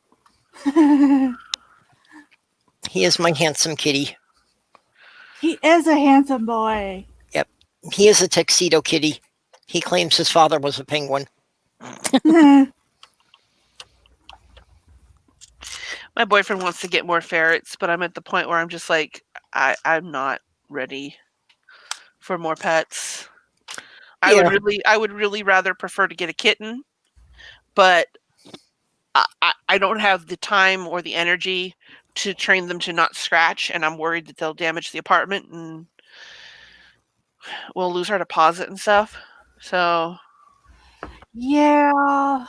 Well, And you have to give them areas that they can scratch. mhm. And the main thing is that they're going to want to do it to mark their territory where the traffic patterns are. Mhm. You know, so you need to like put things like right next to the doorpost or wrap the doorpost in something. Mhm. Like Sammy, you know, he kept wanting to scratch the side of my recliner because it was, you know, right next to the walkway. So, you know, I figured I wasn't going to win that. So I took one of those cardboard scratchies and I just screwed it to the side of the recliner. Well, we tried to do that with a couple of cats. Like they liked to scratch on my bedroom door jamb, and so my dad took carpet and drilled it to the wall, and then they stopped scratching. They wouldn't scratch on that spot anymore. Hmm. I Maybe want they took it if they snakes. weren't supposed to. I want to get a snake doorknob pet, but my boyfriend won't let me. He's scared of them.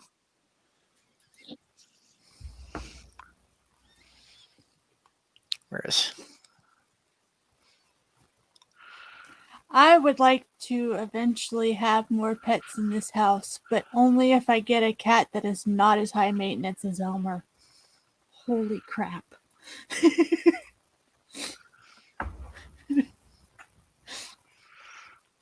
Hi, baby. Yes, I'm talking about you.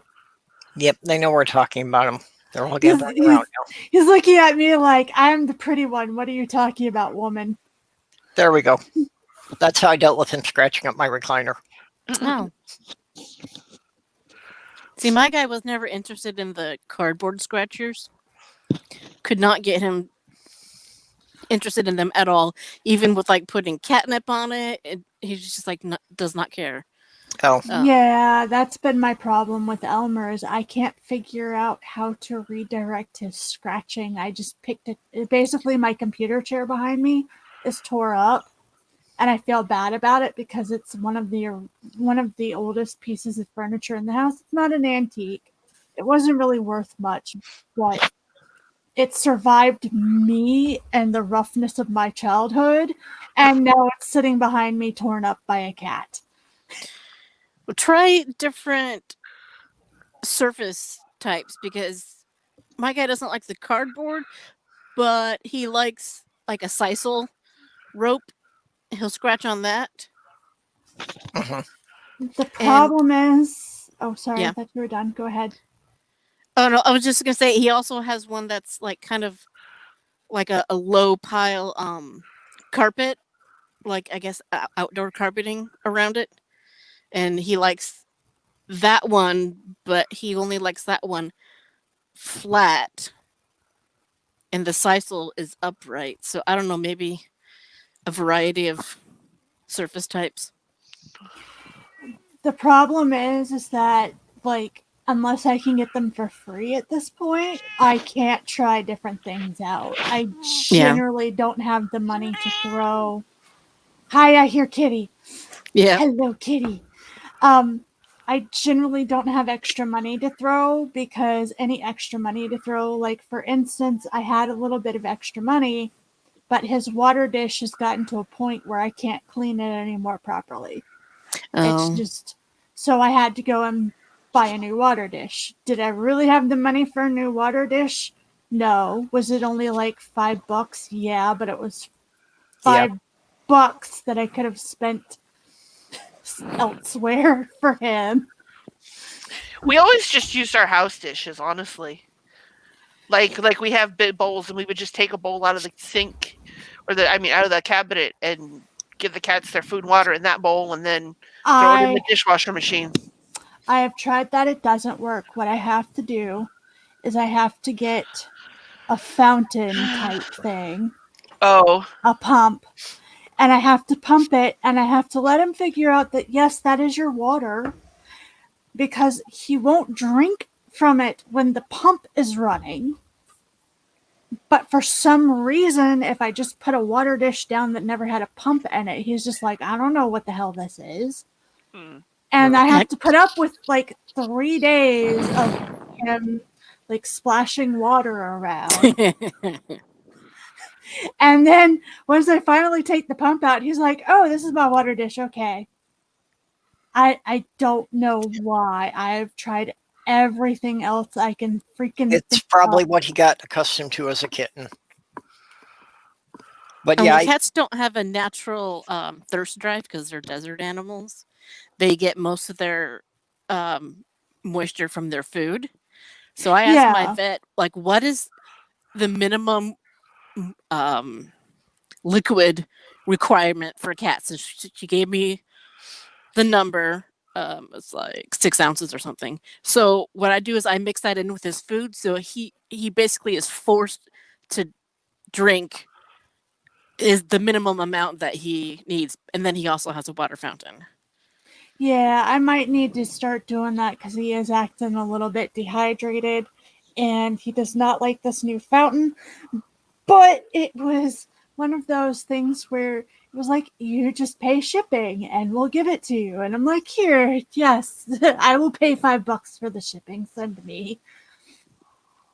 Yeah, ever since I've started, he basically eats meat soup because I mix in the water and it's basically liquid.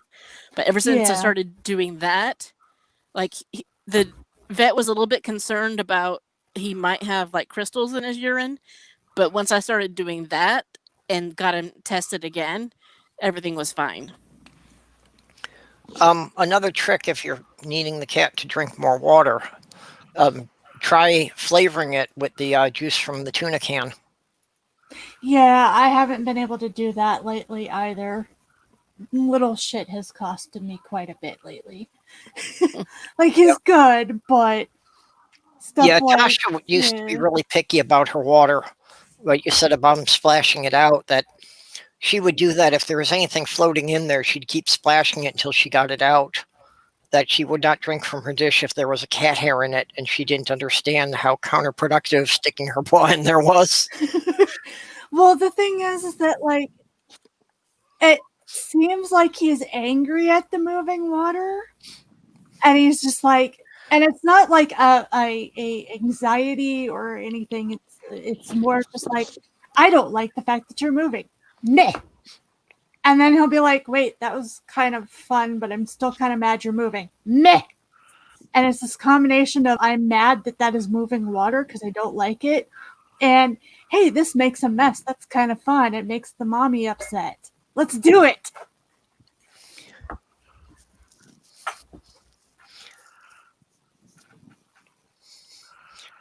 Yeah, I actually don't even know if Sammy ever uses the water dish in the kitchen.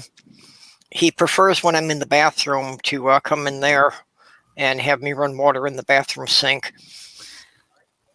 That was actually how Elmer preferred to get his water until I started having to do medicine with him, and I have to basically lock him in the bathroom with me to get his medicine down him because he is really good at getting away. And there were a couple of times where he wound up getting away from me and sneaking under the bed and not coming out. And it is extremely important on his medicine days to get his medicine. It is what is keeping him alive and happy, even though, like any normal cat, he hates the hell out of it. Yeah, giving cats medicine is always difficult. Oh The yeah. best thing with cats, if you can get the medicine as a liquid, then just dip their paw in it. And as much as they hate it, they will always lick it off. I've actually preferred injected pet medication. I had a cat that was diabetic at one point, and it was fairly easy to do that compared to the mouth. Honestly, for some reason, giving him shots is hard as hell. Even the vets tell me that sometimes they have issues with him. So, this is Sammy's son attacking the crinkly tube of poking. Oh, so cute, baby. He thinks that is the best thing humans have ever invented. As far as scratchies for cats, I wound up, getting him the cardboard things only after starting out with the stuff I could get for free. That I would just get the can flats at the supermarket. And he liked sitting in the boxes, but it was also something that he liked to claw at. So I'd have to get him a new one every week or so because he'd rip the bottoms out of them. So, I mean, you could just, get some sheets of cardboard and glue them together and see if he wants to claw on that. I can try, but he's never really shown a lot of interest in cardboard beyond. Does he like catnip? Getting... catnip does not work. Oh. He likes catnip, but what he tends to do is he rubs his chin all into it and then flips his head over and rubs the top of his head on it. And then about 30 seconds later, you see him whipping his head around, sniffing, because he's trying to figure out where the hell the smell is coming from. Which is amusing to watch. I do it on a regular basis to him. But it doesn't but it doesn't help with the scratching thing. So what I would try doing is putting down a cardboard box and doing that on top of the cardboard box and see if that helps any, get him interested in it. No, he'll just roll his head in it. Yeah, Guapo, when I put catnip down, Guapo used to roll around in it. So then Petunia would spend all afternoon licking it out of his fur. Aww. Or not Petunia, Fiona. But yeah. It's like most of the time they didn't want to acknowledge each other. So that was it got them to play together. Yeah, I've tried a lot of suggestions.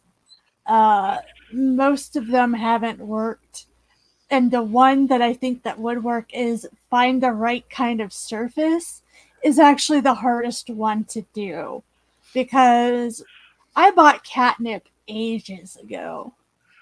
Back when I was only basically buying the budesonide. And I still have plenty of that, so...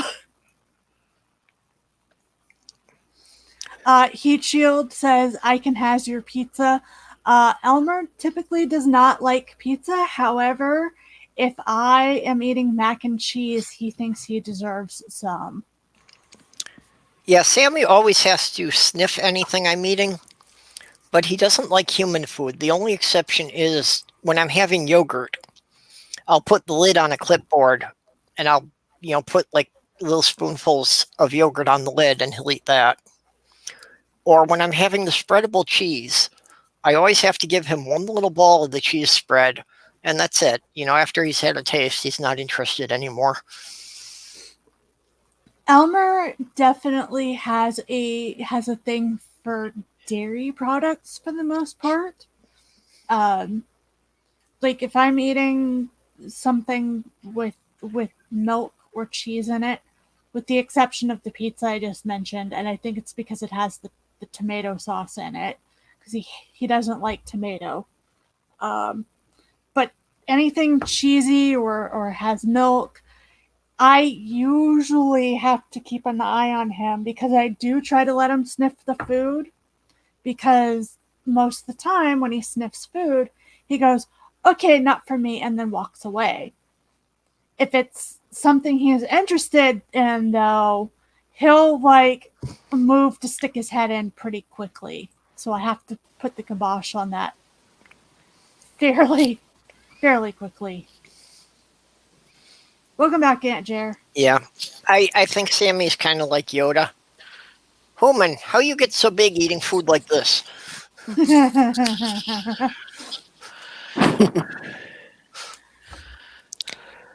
So I sent you Purple on Twitter. I DM'd you a couple of short videos of my cat splashing in water. Cute. Okay. Yeah.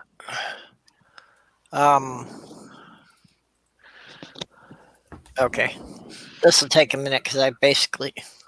Oh shoot! I don't even know.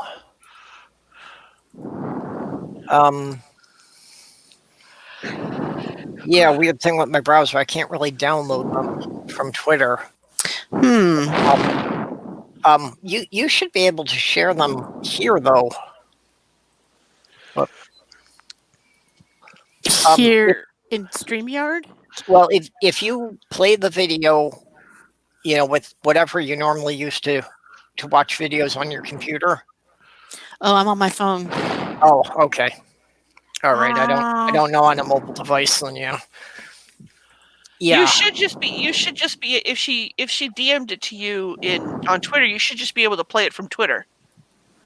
Well, yeah, but then it's going to be in a very tiny little box. I can't enlarge it, and then it's going to be showing like a whole bunch of my other Twitter messages in the process. Wait a minute, can I? Oh, okay, wait a minute. I do have a way I can sort of shoot. But no good way to switch back and forth between things. You need a producer. Yeah.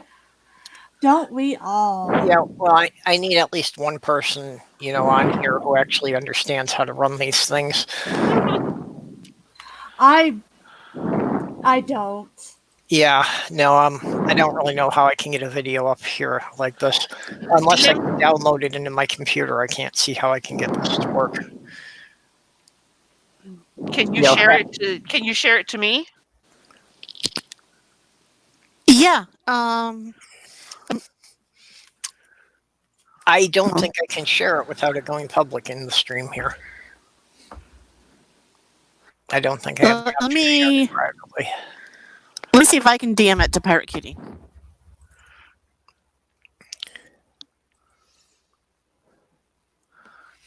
Sorry. Yeah, I need to figure out a thing to make a video about that isn't too complicated, that I'm interested enough in to actually do a video, because the last 3 ideas I have spawned like months of research.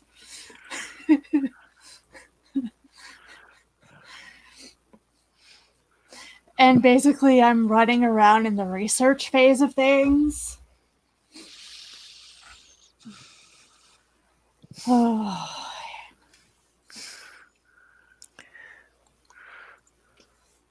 Yeah, I've still got to figure out my computer, the USB port problem, because I can't use my camera or my microphone, so I can't be making videos. Okay, Pirate Kitty's got this. Let's wait for Aunt Jared to come back. Oh, I didn't realize she'd stepped out. Okay. Yeah, she has to step out to. Okay. To do it because she's on her phone. Oh, hey, Yeah, so you- Microraptor.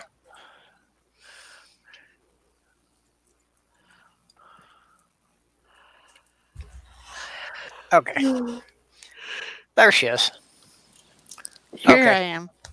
Okay, here's the kitty stream. Oh, hold on. Actually, I think I forgot to.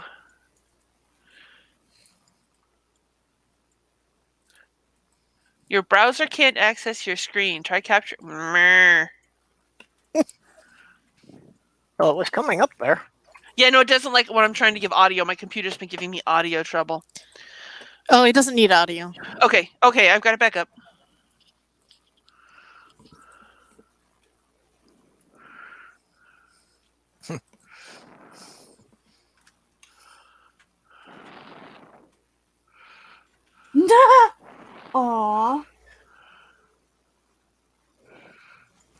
baby. And the second one I sent is of him and his fountain.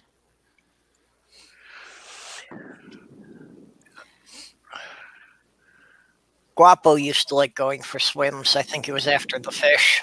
Okay, you want to put that back up? I just brought it out so I could change the video without having all my DMs showing. Yep.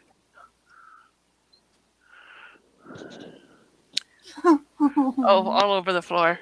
You know, and I love the idea of the fountains for cats, but in my experience, the filters wind up clogging up so fast that they don't seem to be very practical. Well, and see, the thing is that I can't use a filter because charcoal actually neutralizes some medications, and I haven't found any information to say what medications that they neutralize, so I Okay, don't bother with the filters. A lot of them don't have charcoal filters. A lot of them just have, like a foam filter, you know, just to screen dirt out. I have not found foam filters very often. Usually I find the charcoal ones. Yeah. But And the that's- charcoal doesn't get into the water, does it? Yes. Well, the water has to pass through it. Okay. Yeah. Yeah, that's what the filter is for. The water passes through the filter to get rid of contaminants in the water. Right. No. I understand that. Yeah.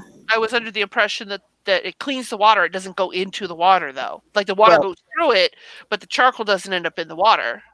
The small particles of the charcoal will. Just the water running through it will erode the charcoal. Yeah, it's such a small amount that it doesn't hurt the animal. The problem is that I don't know what amounts cancel things out and what drugs it cancels out. So it's like I'm not even going to take the risk because by the All that time work I you figure put out into- that it's by the time I figure out that that's actually a problem for him, it's going to wind up being a hospitalization. Mhm. Yeah. Well, and even if it's just reducing part of the medication, that he's not getting the full dosage, that could lead to a degrading problem. Yeah. Yeah, heat Yeah. shield. His fountain, it's a little reminiscent of a bedpan. Yeah. That doesn't help the imagery. Yeah, Well, I think for a large part the cats enjoy the running water. I've had a couple of cats that like drinking from the bathroom sink. Yeah, Oh, most cats will prefer yeah. moving water. It's a survival instinct because stagnant water is full of diseases. Oof, sorry. Yes, he does have like a half-assed skunk stripe on his back. What are you looking at me like that for, sir? Yeah, and another thing with pet water dishes in general, people often aren't aware that they need to clean them because even if you don't see anything in there, a lot of times there can be a transparent film from algae and bacteria. Oh yeah. I have a trick for that. Put a penny in the water. Oh, I hadn't heard about that one. That's what. Well, I would probably look in. Sorry, I would probably look into it for cats or dogs, especially because they might eat it. But I know that a YouTube channel that I watch that does snakes, they put copper pennies in the. That has to be a copper penny into the water because the copper kills bacteria in the water, but it doesn't change the water enough to make it dangerous for the snakes. Okay. Well, if there's a section that I can shove the penny under where he won't be able to get to it, but it'll still be in the water. I think I could do that too, considering that I just bought a water fountain for him. So yeah, because I was just thinking, I was like, if I put anything in that water, he's gonna like try to get it out. Yeah. Just because that's his thing. So. Oh, and Doorknob Head, you mentioned him playing chicken with the garbage disposal. The garbage disposal was on the other side. Microraptor, as far as changing it too often, That it can kind of depend on what's in your tap water, because there are some things that will gas out given enough time, especially if you have a high chlorine count. Yeah, I typically wash his water dish at least once a day, because algae is a major problem in this area. And even though I could theoretically just change the water out, I've noticed that the water dishes last a little bit longer. And I say water dish, but it's technically a fountain. I bought him a freaking fountain. Yep. And then he's not gonna freaking drink out of it till I turn the fountain off. So yeah, I just Googled, and it's actually wind tunnel. Yep. You can actually get copper bowls for water for dogs and cats, and it helps to keep the water from. Okay, I'm sure that's coming from you.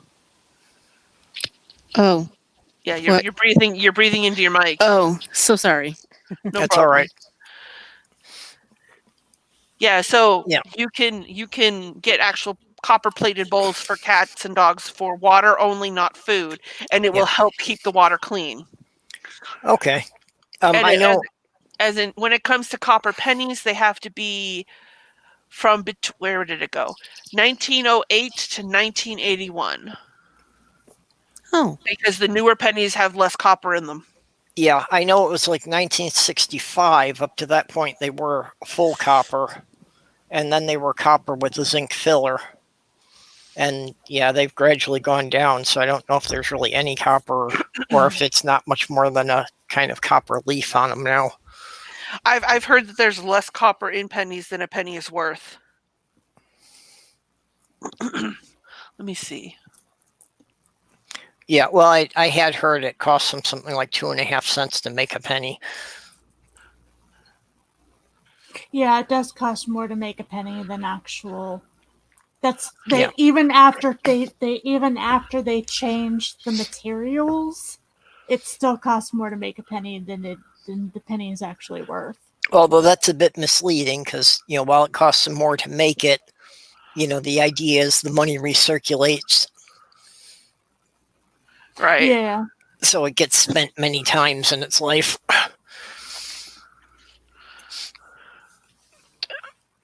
Why heat shield? Yeah, when I was living in New York, we often had problems with algae in the tap water, to the point that I was running it through a Brita filter and stuff would be growing in the filter. Oh. So when I'd put in the Brita filter, I would use an eyedropper and just put in 1 drop of bleach, because that would kill any algae or bacteria in it, and then just leave it sitting out on the counter in an open bottle overnight, because then the chlorine would gas off. Dirty water coming out of the pipes is a nightmare for me, because I spent about 6 months living on an Indian reservation in Montana, and the place that I was living in, the water coming out of the pipes was straight brown. You could not drink the tap water. And the fact that it was brown wigged me out so much that I had trouble just doing basic hygiene because of the water condition. Yeah. Yeah. Yeah, here we have algae problems, especially because it's humid. It's very, very humid here. So one of the things, and I don't know if other places have to do this as well, but one of the things that we're told in Florida, especially around the coast, is that every once in a while you need to put a little bit of bleach in through some of the tubing in the air conditioning, so that you can clear out any bacteria and algae. Yep. Same kind of thing. Like if you have one of the refrigerators that has a water dispenser or even just an ice maker, that you can wind up getting bacteria growing in the filter in the line. Yeah. And a lot of people aren't even aware these things have a filter. Often it's like stuck in the basement ceiling where the thing taps into the water pipe. Yeah, and that's one of the things that I have to be, that I hope that I never really have to wind up doing, because bleach gives me an instant migraine. Ugh. So, Well, like I yeah. said, it's a matter of quantity. And, like health codes for cleaning restaurants specify the quantities as being parts per million. So that's, most people use way too much. And that's why I say what I actually use is an empty bottle from my eye drops that I fill with bleach. So it's literally an eyedropper, and I just 1 or 2 drops, like 2 drops for a gallon is enough to kill off all the bacteria and algae in a gallon of water. And if you let that sit overnight, over 8 to 12 hours, all the chlorine will gas out of it. There won't be any left at all. Yeah, the problem is that any smell of it at all, no matter how weak, sets me off, because I am super sensitive to certain smells, and bleach and chlorine are one of them. Oh, Dick Dawson, hi there. Yeah, my fiance had a lot of problems with the smell of bleach, but that's why, if I was doing it just as an eyedropper full, anytime I had to do real cleaning, I had to do it when she wasn't home, because Yeah. any kind of bleach that would actually clean anything would send her into an asthma attack. Yeah, and it's like stuff like perfumes, like somebody could just put on a mild perfume. Just super mild, not going crazy with it, not, like slathering it on, and that sets me off. Just like, unless it's a scent that you can find in your kitchen, it's going to set me off. Like vanilla I'm fine with. You can do vanilla all day long. Not a problem. Yeah, I have a lot of problems with the chemical fragrances, and somebody walking past me with too much perfume, or just trying to walk down the aisle of the grocery store that has the laundry detergent, will send me into a hacking fit. Yeah, I can't go near the aisle with the laundry detergent either. Which is going to suck in the not too distant future when my dad can't do this stuff anymore. Yeah, that's any kind of cleaning products. I have to always make sure I can find ones that are perfume free. Tria, do you have like a Publix or a Walmart or places like that near you? I have all kinds of places near me. Just find one that has curbside pickup, so that you can just shop online for the things that you want, so you don't have to go into those aisles. I can do that sometimes. Mm-hmm. Well, like what I'm saying, like if you have to buy a bunch of cleaning supplies like detergent and stuff, then you could do an online order for the pickup at the store, and then not have to go deal with that. Yeah, then they could just put it right in the trunk of your car, and you only have to deal with getting it out of your car into the house. Yeah. I have a funny story about detergents, because they make me sneeze. And I was at work, and I had just rang up a person who had like 2 buckets of Gain. And I don't know if you know, Gain is one of the worst. Highly perfumed, right? So I go into a sneezing fit after I finish with this customer. The next one walks up. I just start sneezing repeatedly. Yep. And I finally stopped. And the guy standing in the line looked at me and said, "God bless you." And I said, "Thank you." And then I got this evil grin on my face, and I said, "It's a good thing you're not a pastor. I probably would have just burst into flames." Right? He's wearing like a denim jacket, and he pulls it to the side and says, "Oh, but I am," and it says Pastor Smith of such and such Methodist Church. And I'm sitting there going, "Oh, please take that for the joke it was meant to be. Please take that for the joke it was meant to be." He looks at me for a couple of seconds and says, "You're not smoking, so I think you're okay."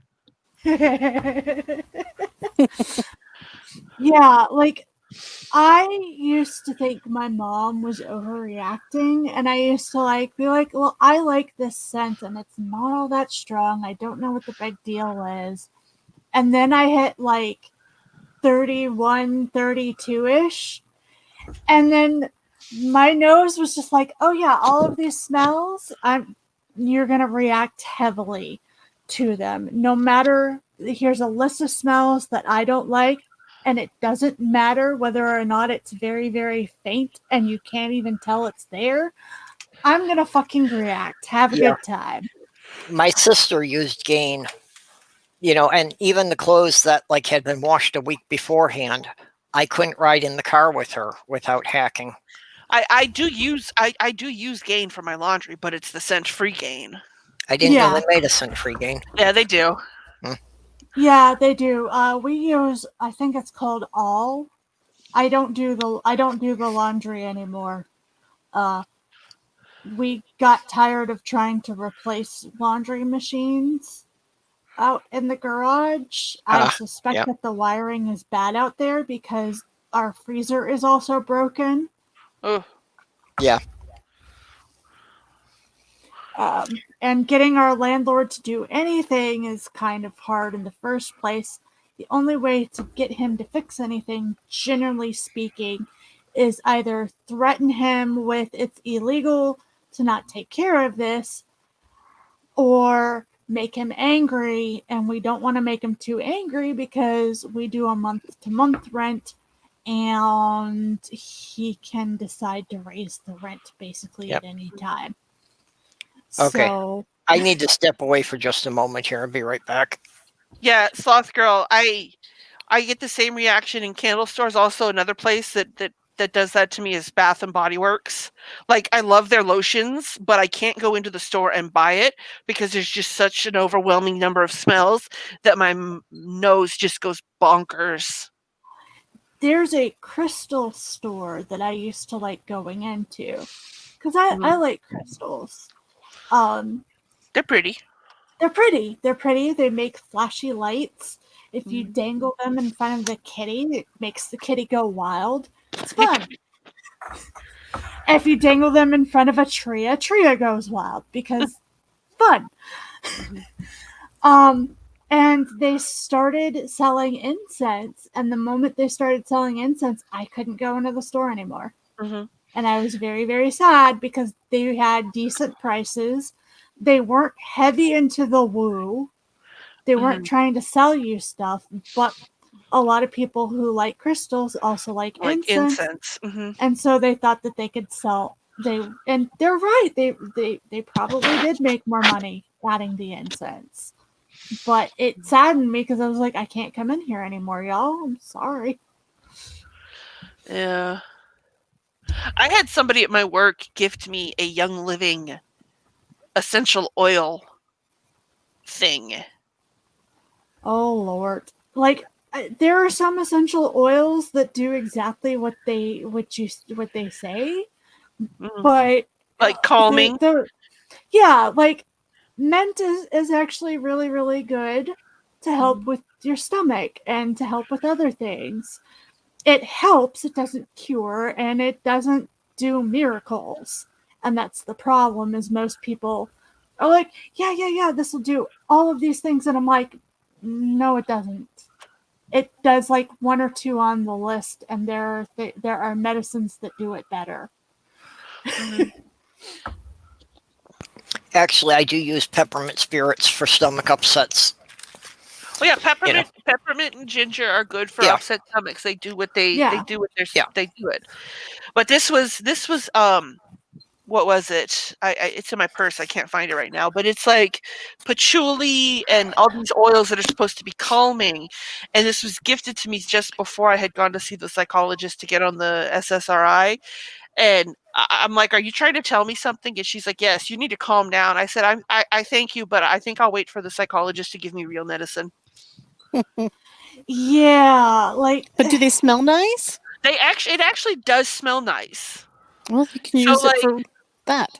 Right. And that's what I said. Like it doesn't smell bad, so I might actually use it for the fact that it smells decent. But like, I'm not going to use it because I think it's I think it's going to make me calm. But I mean, I guess maybe it could. Yeah, it's Well, yeah. it's one of those things where it's like, here, like nature. I get a lot of the Nature's Bounty people who are like, look at Nature's Bounty, it solves everything, and I'm like, there's a reason we developed medicines. Like, there's stuff you can use in a pinch to get you by. There's stuff that you can use for home remedies, but there comes a point where your ass needs to go to a doctor. Right. Well, I like yeah. that. I like that quote. Have you guys seen the Tim Minchin video called Storm? No. You should totally look it up. He's basically telling the story of going to a dinner party and going to a dinner party and meeting this wooey young adult who's talking about all these things, and he's trying to stay calm. And one of the things he says in it is, do you know what they call alternative medicine that works?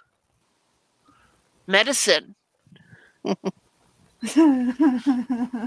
it's like, oh, you have a headache, take take a tea made out of this bark. And I'm like, you realize that that's what aspirin is, right? Aspirin is just that bark condensed.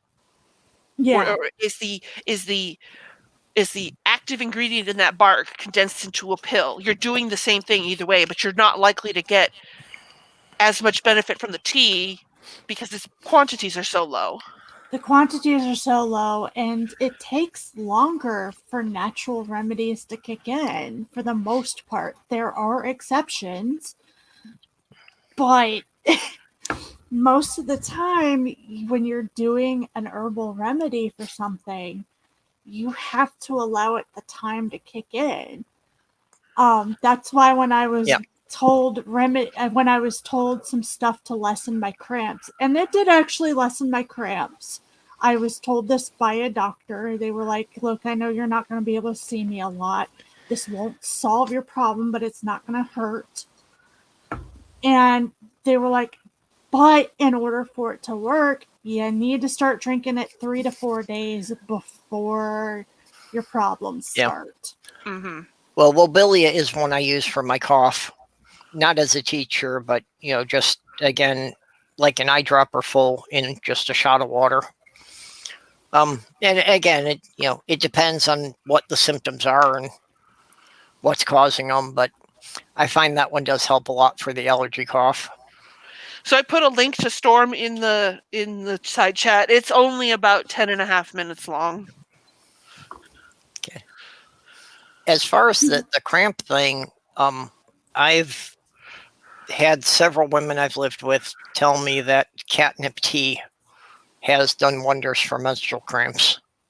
Yeah, I don't remember. I always forget, and especially lately because my brain has just been in a fog since January.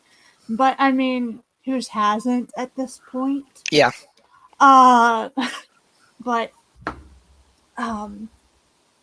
like, I used to drink some teas and they did actually help. I believe I was told to drink a single blackberry leaf about 3 or 4 days before my period, and that actually helped. Yeah. And again, this was from somebody who was a doctor and was like, look, I know you're not going to be able to come and see me, so here's some options.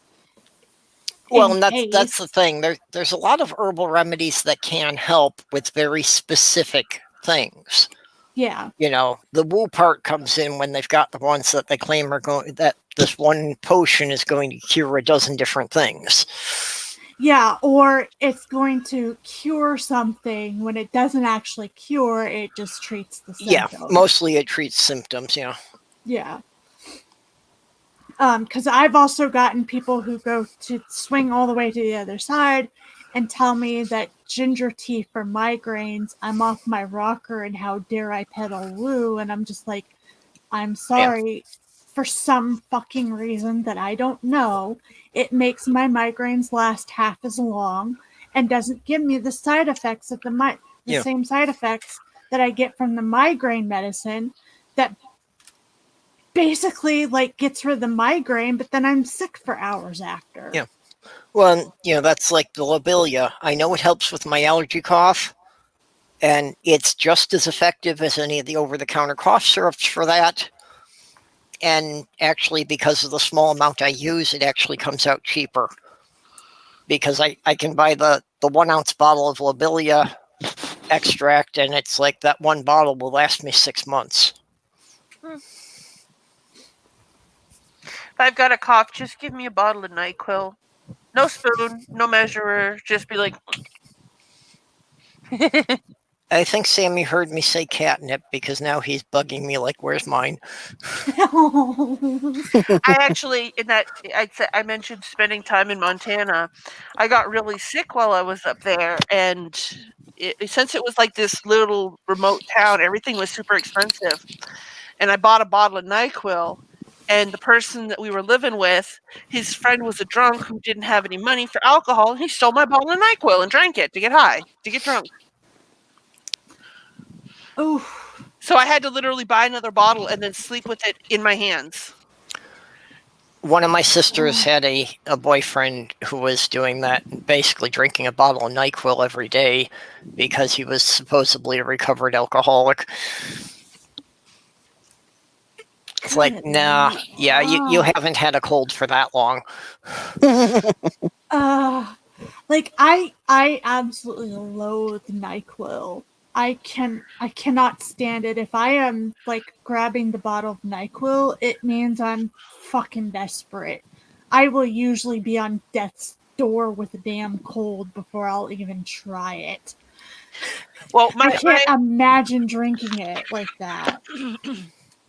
I don't mind the taste too much, but my problem is that when I get a real cough, I need it under control ASAP because 3 or 4 coughs and I'm already up to the point where I'm going to puke because I can't stop coughing.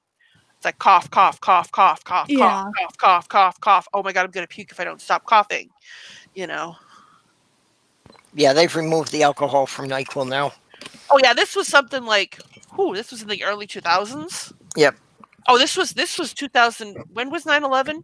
Besides 9/11, it was in 2001, right? Yeah, 2001. Yeah, this was back in 2001 when I was living in Montana. Yeah. Yeah, and Sloth Girl was saying about apple cider vinegar for stomach acid. And it sounds counterintuitive, but she showed me some articles on it. It has something to do with it triggering the flap at the top of the stomach to close the stomach so the acid doesn't come up. Wait, what? I got distracted. Using apple cider vinegar to prevent heartburn. Huh. It doesn't work for me. I've got the acid reflux, and it doesn't work for me, but it's real effective for her. So, apparently we have a similar symptom that's a different problem. Yeah, one of my favorite uses of the apple cider vinegar is I'm fairly certain I have psoriasis or something very similar to it on my scalp. And the apple cider vinegar generally does 2 things. Even with rinsing, if you can have rinsing properly, you can have trouble with buildup on your scalp from shampooing. And that's especially a problem if you have thick scales on the back of your head like I do. So what I usually wind up doing is doing the apple cider vinegar. It gets rid of any inflammation problems that I have back there, and also clears off any buildup that's been gathering on my scalp. And it helps. Wait, what gathering on your scalp? Sorry, I got distracted again. Build up. Build up of what? Just build up. It is very, very hard for me to rinse all of the shampoo out of my hair. Gotcha. Okay. And also, I think we have. I think we have certain things in the water here too. That we don't have hard water, but I think there's certain things in the water here too that my scalp does not like. Yep. So I usually just use an apple cider rinse to kind of like clear things up. You and must it kills. smell lovely after that. Hey, I don't mind the smell of apple cider vinegar. It's not that bad. Elmer seems to like it too for some really weird reason. He usually winds up clawing my hair and like shoving his face into it. Yeah, the So cider doesn't help me, but it definitely helps Sloth Girl. And after she started using that, I also found that they sell it as tablets for that. So it must have some kind of studies backing it if they're actually selling it as a medicine. see you later, Doc. When you get back. Oh, Doc going to do his rounds? Yeah. Yeah. Yeah, I'm actually annoyed with all of this. The way that they're changing medications to remove things. Sometimes I think that it makes it less effective. Like taking the alcohol out of NyQuil. Maybe the alcohol is what helped me sleep when I was sick. It I was was about one to of the say, things, yeah. isn't a hot toddy like a common cold remedy? Well, Pioneer cough syrup was a shot of whiskey, a shot of honey, and a shot of vinegar, or a shot of whiskey, shot of honey, and a shot of lemon juice. And Yeah. again, it's something that I still use sometimes when I have a cold. It works. Or like them making Benadryl non-drowsy. It's like, I'm taking Benadryl because I want to sleep. Why are you making it non-drowsy? Or like people like me who really need the fucking Benadryl, but need to be up and moving. Well, I mean, they should have. I mean, my opinion is they should have a non-drowsy and a regular formula. Fair enough. I can agree with that because you're right. There are some people who are just like, please God, let me sleep. Yeah, but well, for that's me, like me. I have hard enough time sleeping normally. I have not found an amount of Benadryl that doesn't completely knock me out. Yeah, and see, my system doesn't react to that. That antihistamines don't make me sleepy. Weird. Oh, I am overly sensitive to antihistamines. Yeah, overly sensitive. Basically, I haven't found anything that makes me sleepy that doesn't fall into the opiate category. Yikes. Speaking of opioids. I mean, if I want to go to the extreme, if I get somewhere up around 8 or 9 shots of whiskey, yeah. But, you know, the amount I have to take to even have that effect is bordering on dangerous. I goofed up really bad once when I was sick. My doctors like to give me that hydrocodone cough syrup. Oh, yeah. And I love that stuff. It is a lifesaver when I'm sick and trying to sleep. I was at work and I picked up the prescription and put it in my locker, and I had about 2 hours left to my shift, and I was coughing, so I went to my locker and I picked it up and I said, well, normally cough syrup is one tablespoon. So I opened it up, took a little swig. That's about a tablespoon. It should be good. And I closed it up and put it back in my locker. Go back to my register, and I'm checking people out. And about 20 minutes later, I'm standing cockeyed. Yep. And feeling super tired. I make it through my shift. I go back to the locker.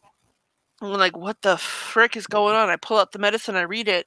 The prescription was 1 teaspoon. Yeah, I had the same thing happen to me because they gave me the cough syrup with codeine one time, and somehow there was a mistake in the prescription that where it was supposed to be 1 teaspoon, the label on the bottle said 1 tablespoon.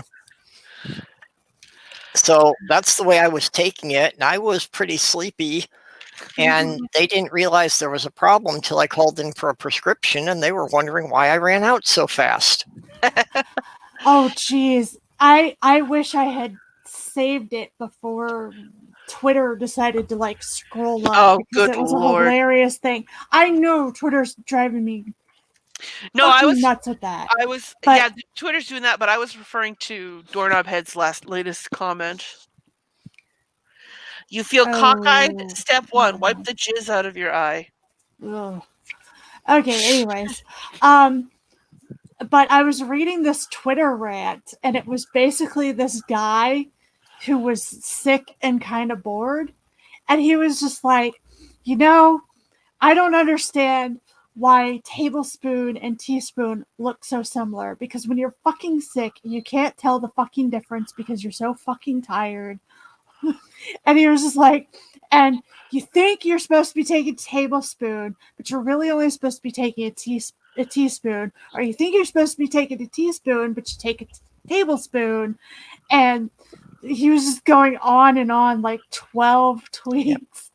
Just like, sick people have to read these, find different ways to shorten teaspoon and tablespoon. Yeah. I do want to do a drunk stream at some point, but I need somebody to run it who can, cut me out if I get out of hand. But I think I've probably got 3 or 4 people. I've mentioned it to Dick Dawson one time here. Oh, so just to run a stream with a drinking game and to see who gets sloshed first. What we should do is find one of those videos where people are like, drink every time X. Yeah. Actually, don't do this because you'll die. Oh, but I didn't finish this. I ended up having to call my ex-boyfriend to come with his sister to drive me home because I went out to my car, got in the passenger seat, and passed out. Oh, gee. I'm glad that you weren't driving that way. Yeah, no.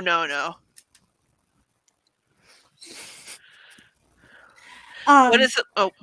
That could happen or not happen. Yes. I was about to say, if anything, if we don't get that drinking stream done by halfway through next month, I will at the very least have a hangout stream where I celebrate my fuck you anniversary. Because I don't get to go out. I don't get to go to lunch with my friend. I don't get to listen to Book of Mormon soundtrack on repeat while we drive through town. Yeah. Which is our usual tradition. Because we're both being good and social distancing. Unlike the rest of the people around me in freaking Florida. Yeah. Well, so I probably shouldn't tell you what I did for my birthday yesterday then. It's fine. I'm not upset with you. No. Well, no. My boyfriend took me to a Longhorn Steakhouse, and they were all wearing masks properly, and there was only like 3 tables full, and they were all on different ends of the restaurant. So, yeah, like the play there. I understand that different states handled things a lot differently and a lot better. So, like, I get it. It was like, okay, well, you had people in your state that actually did the things they were supposed to do. And so, therefore, you can go out, and I don't wish the shit on anybody.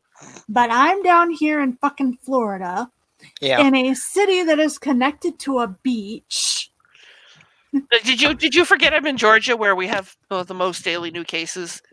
Pretty much anybody? Yeah, I did. But... Well, I think Minnesota kind of half-assed it, but it's like we were the last ones to get it. So it's more that we got lucky than anything. You're not a small state, quote unquote, but like, isn't there a lot of open space? Like, not states that ended up getting hit the most are states with a lot of big cities, a lot of large communities where spread is easy. These people up in middle of nowhere Wisconsin who live in a town of 900 people and everybody knows everybody and nobody leaves the town for any reason. Like, yeah, Wisconsin actually got hit pretty bad, but a lot of that had to do with, they didn't want to take it seriously at all. Yeah. And that's part of what scares me is because, an hour and a half and I'd be in Wisconsin here. I'm sorry, I didn't know that. I just picked the state that I thought was random. Yeah. Meanwhile, I have like people like my neighbors across the street. The neighbors across the street have had all of their children's birthday parties like normal. And normal for them is like 60 people, like all of their family and all of their friends, and like stuff like inflatables like the bouncy houses and shit. They've been doing that all summer, and I'm just like, I hope to God you didn't give it to your kids by doing this. Like I had a friend who lives near the beach area basically say that traffic at the beach hasn't slowed down. And while, yes, that is an open area, people are going to crowd on the beach. They're not going to social distance because there's nothing there to really keep you from gathering together in a huge group. Yeah. Well, and there are some people that, it's really difficult with. Like, when I was out at the store today, this guy was trying to hold the door open for me, which normally would be a nice thing. Except there's no way I can go through that door without getting within 2 feet of you, and he wasn't wearing a mask. Yeah, I have seen so many people like wearing masks, but around their chin seems to be the big thing here. And I'm like, somebody had a good thing on Twitter of somebody with the mask but pulled down so their nose was uncovered, and then it had an illustration of of a guy with the condom around his balls instead of his penis. And it said, yeah, wearing a mask like this is about as effective as wearing a condom like this. I'm actually surprised. I haven't actually seen a lot of people be really, really, really like in your face anti-mask here. There's people who show up and forget their masks, but they immediately are like, "Do you have masks?" And I'm like, "Yeah, here, have a mask." And that's how it goes usually. Oh, I have had problems. I've had people yell obscenities at me for wearing a mask, and I'm like, "Shut the fuck up! Go away." And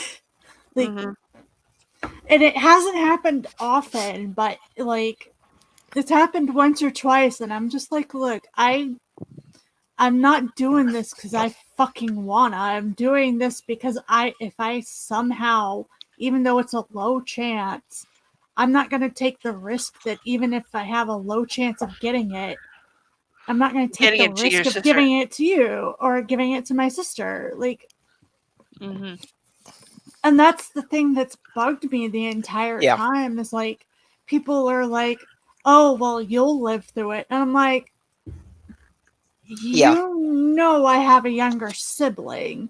Well, that's the way I feel about what you're saying to me.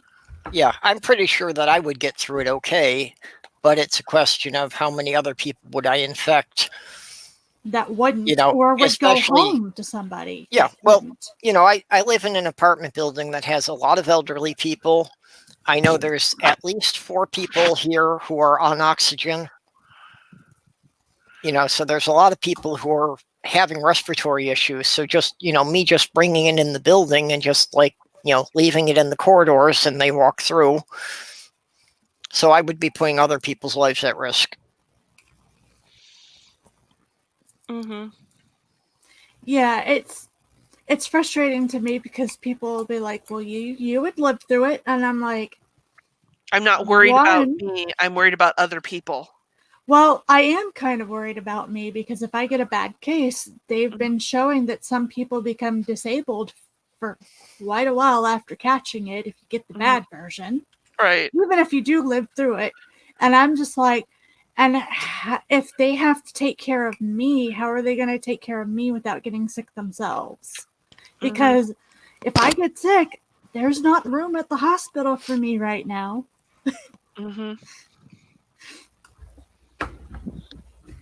Because I believe we're up to... They don't tell you when people recover, which I think is ludicrous. Oh, how many? I don't get it. Don't get what? He said, I've been telling my... Yeah, I mean, get it implies that there's a joke, and I don't get it. Well, no, not a joke. I think it's just that if they would wear masks in the stores, they might not have such a high employee turnover. Oh, employees getting sick and dropping out.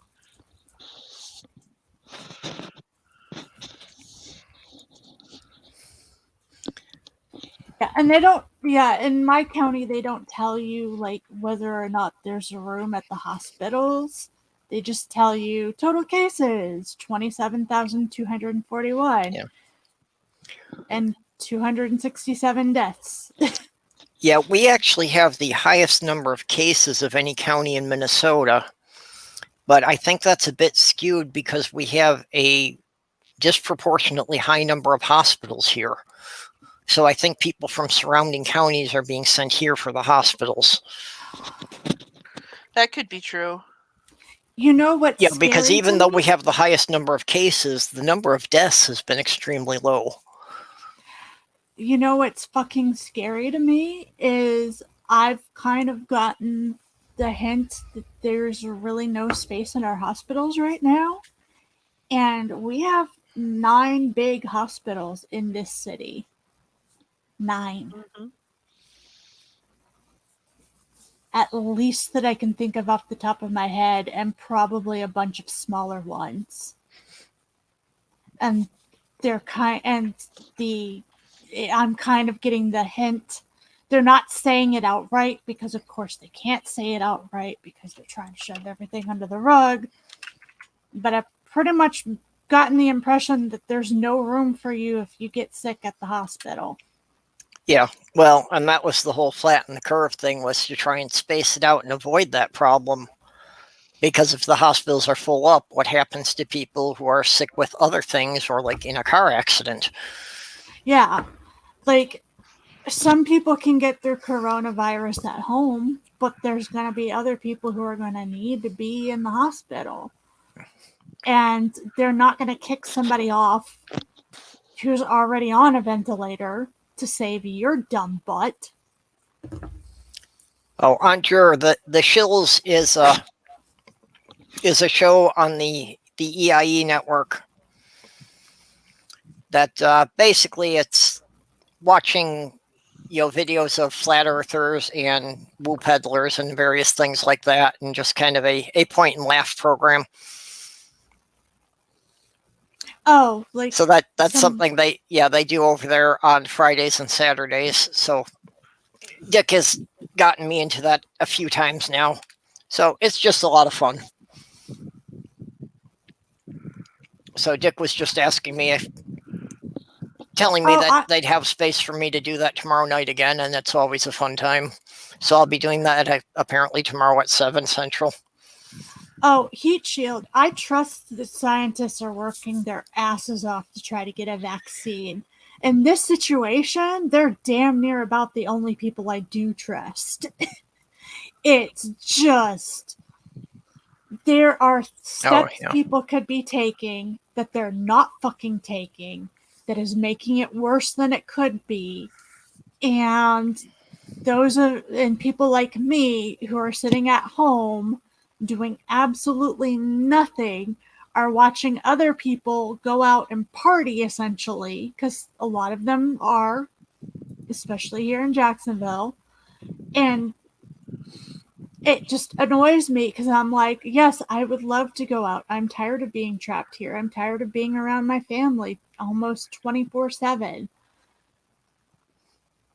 But I can't risk it.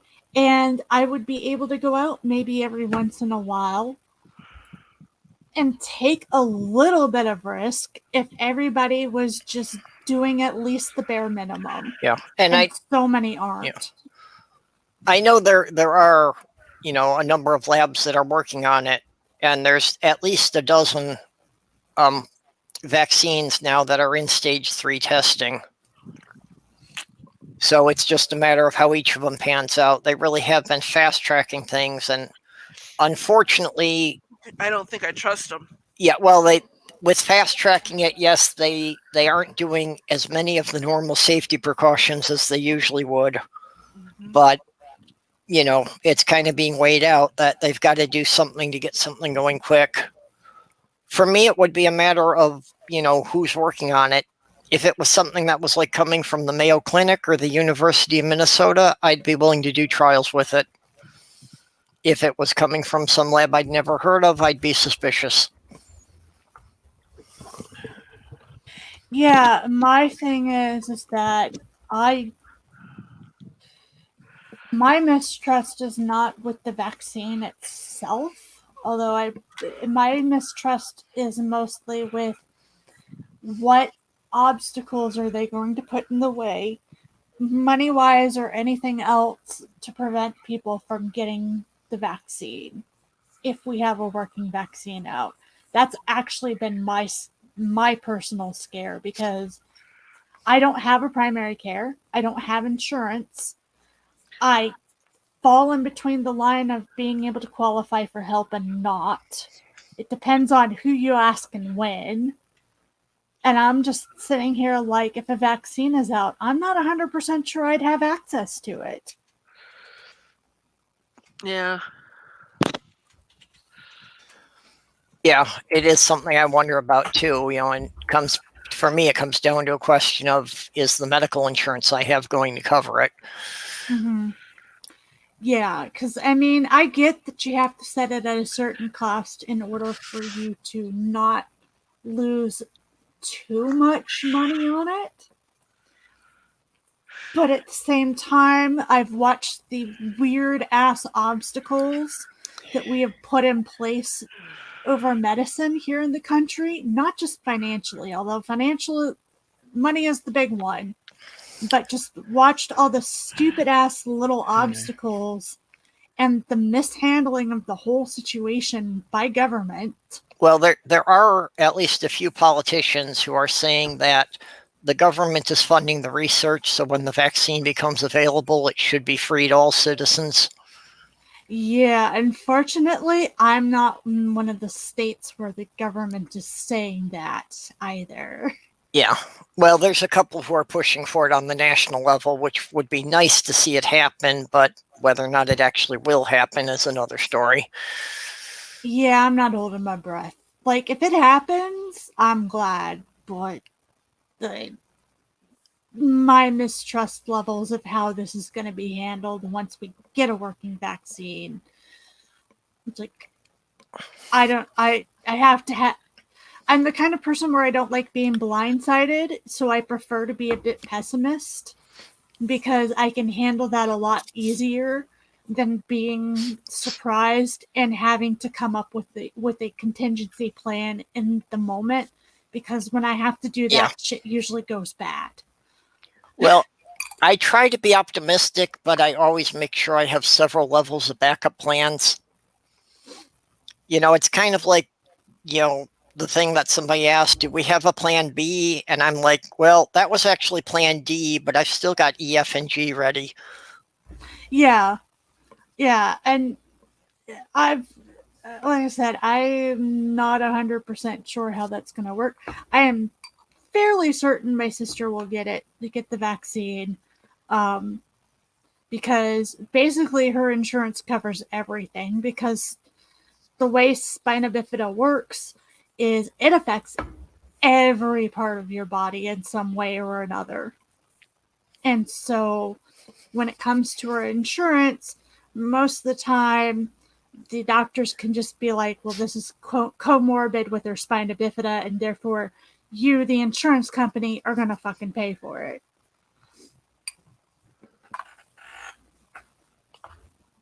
Yeah, well, and that's why I'm hoping that they would be serious about making sure that everybody gets the vaccine, just because the cost to public health of people not getting it would be far higher than giving the vaccine to everyone.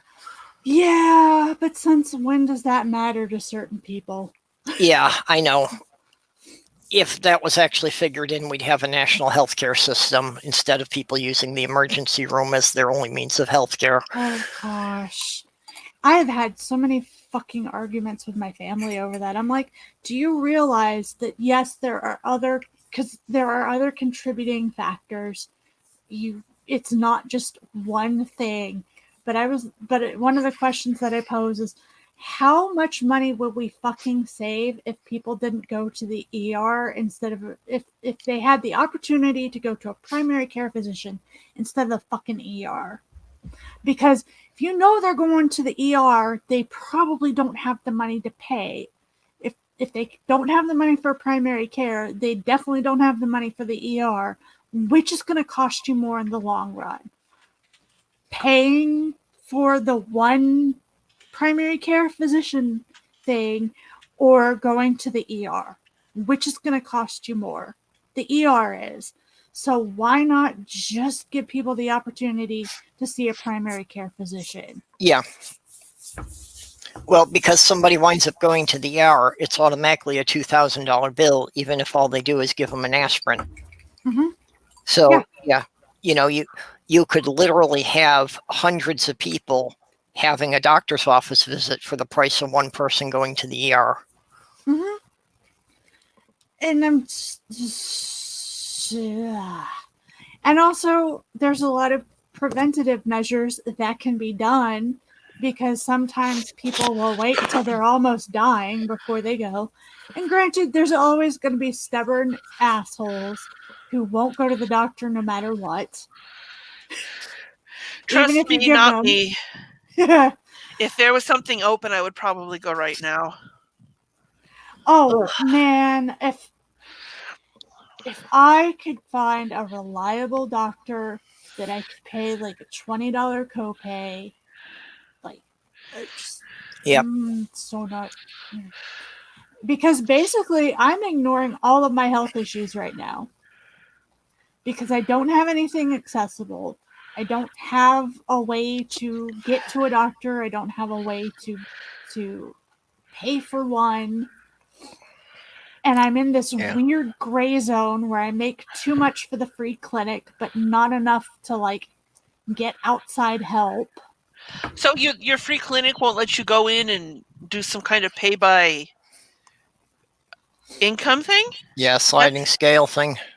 No, I'm outside the sliding scale. I'm outside what our county has set as the limit. Wow.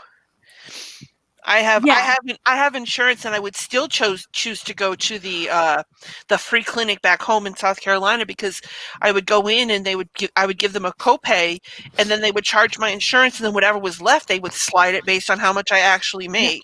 If you have insurance, they won't let you in. Yeah. Last month I finally got everything, all the paperwork done, so I could get on the state health plan here. Just so I could get in to see a doctor to get all my prescriptions renewed. I can go on a state health plan, but basically what the problem is for me, because of how my budget is and because of how little I'm paid, I can go to the state of Florida, I can go to the health marketplace, and I can get a insurance plan where I only pay $20 a month. The problem is that the deductible for that is 90% of what I make in a year. Yep. So essentially what I'm doing is I'm burning $20 a month to have them be like, well, we'll only charge you up to $10,000 in the year. And I'm like, with my low budget, $10,000, $50,000, that doesn't make any damn difference. My credit score is still going to fucking tank, and I'm never going to be able to pay you that anyways. That's weird, because like even when you have a deductible, they still cover part of your treatment, don't they? I have to pay. They cover part of my treatment, but the problem is that I'm stuck where I have so limited money to put into healthcare that I can either pay my doctor $20 or I can pay my insurance $20. I cannot pay both of them two separate things of $20. That is outside my budget. Gotcha. And so I just basically have been like, fuck it, I'm not doing it at all. Because it's like, well, why should I, burn money? Yeah. Because that's essentially what I'm doing, is I'm just like being like, here, insurance, take money and pay for nothing. I know what you mean. That, yeah. it doesn't make sense the way it's handled for people on low incomes. Yeah, no, it doesn't. And the thing is that, like, I'm considered a freelancer, so I would have to buy insurance either through the health marketplace or find. And I know freelancer is not the proper term. The proper term is independent contractor. My sister and I are both independent contractors, so that Medicaid doesn't have any liability if something happens to her while I'm working. Yeah, well, and that's the thing I've gone through. That I've been self-employed for 35 years for the most part. Yeah, and trying to get insurance while self-employed is a nightmare. Well, and the real pain with, like getting any help from the state is that they want somebody who gets the same paycheck every 2 weeks. So being self-employed, that my income can literally be anywhere from 0 one month to, several thousand the next month. It's a fucking hell of a lot of paperwork to keep up with that, and basically having my interest canceled every time I have a good month and then having to reapply again the month after. Yeah, it's all kinds of warped. And it's just, ugh. And the same with and I'm having different problem with trying to get into therapy. I found a therapist that looks decent, that doesn't seem to give off the weirdo, we're going to inject Christianity into your therapy, spiritual vibes, and also is asexual friendly, or so they say on their site. And I've been like, okay, I want to try this.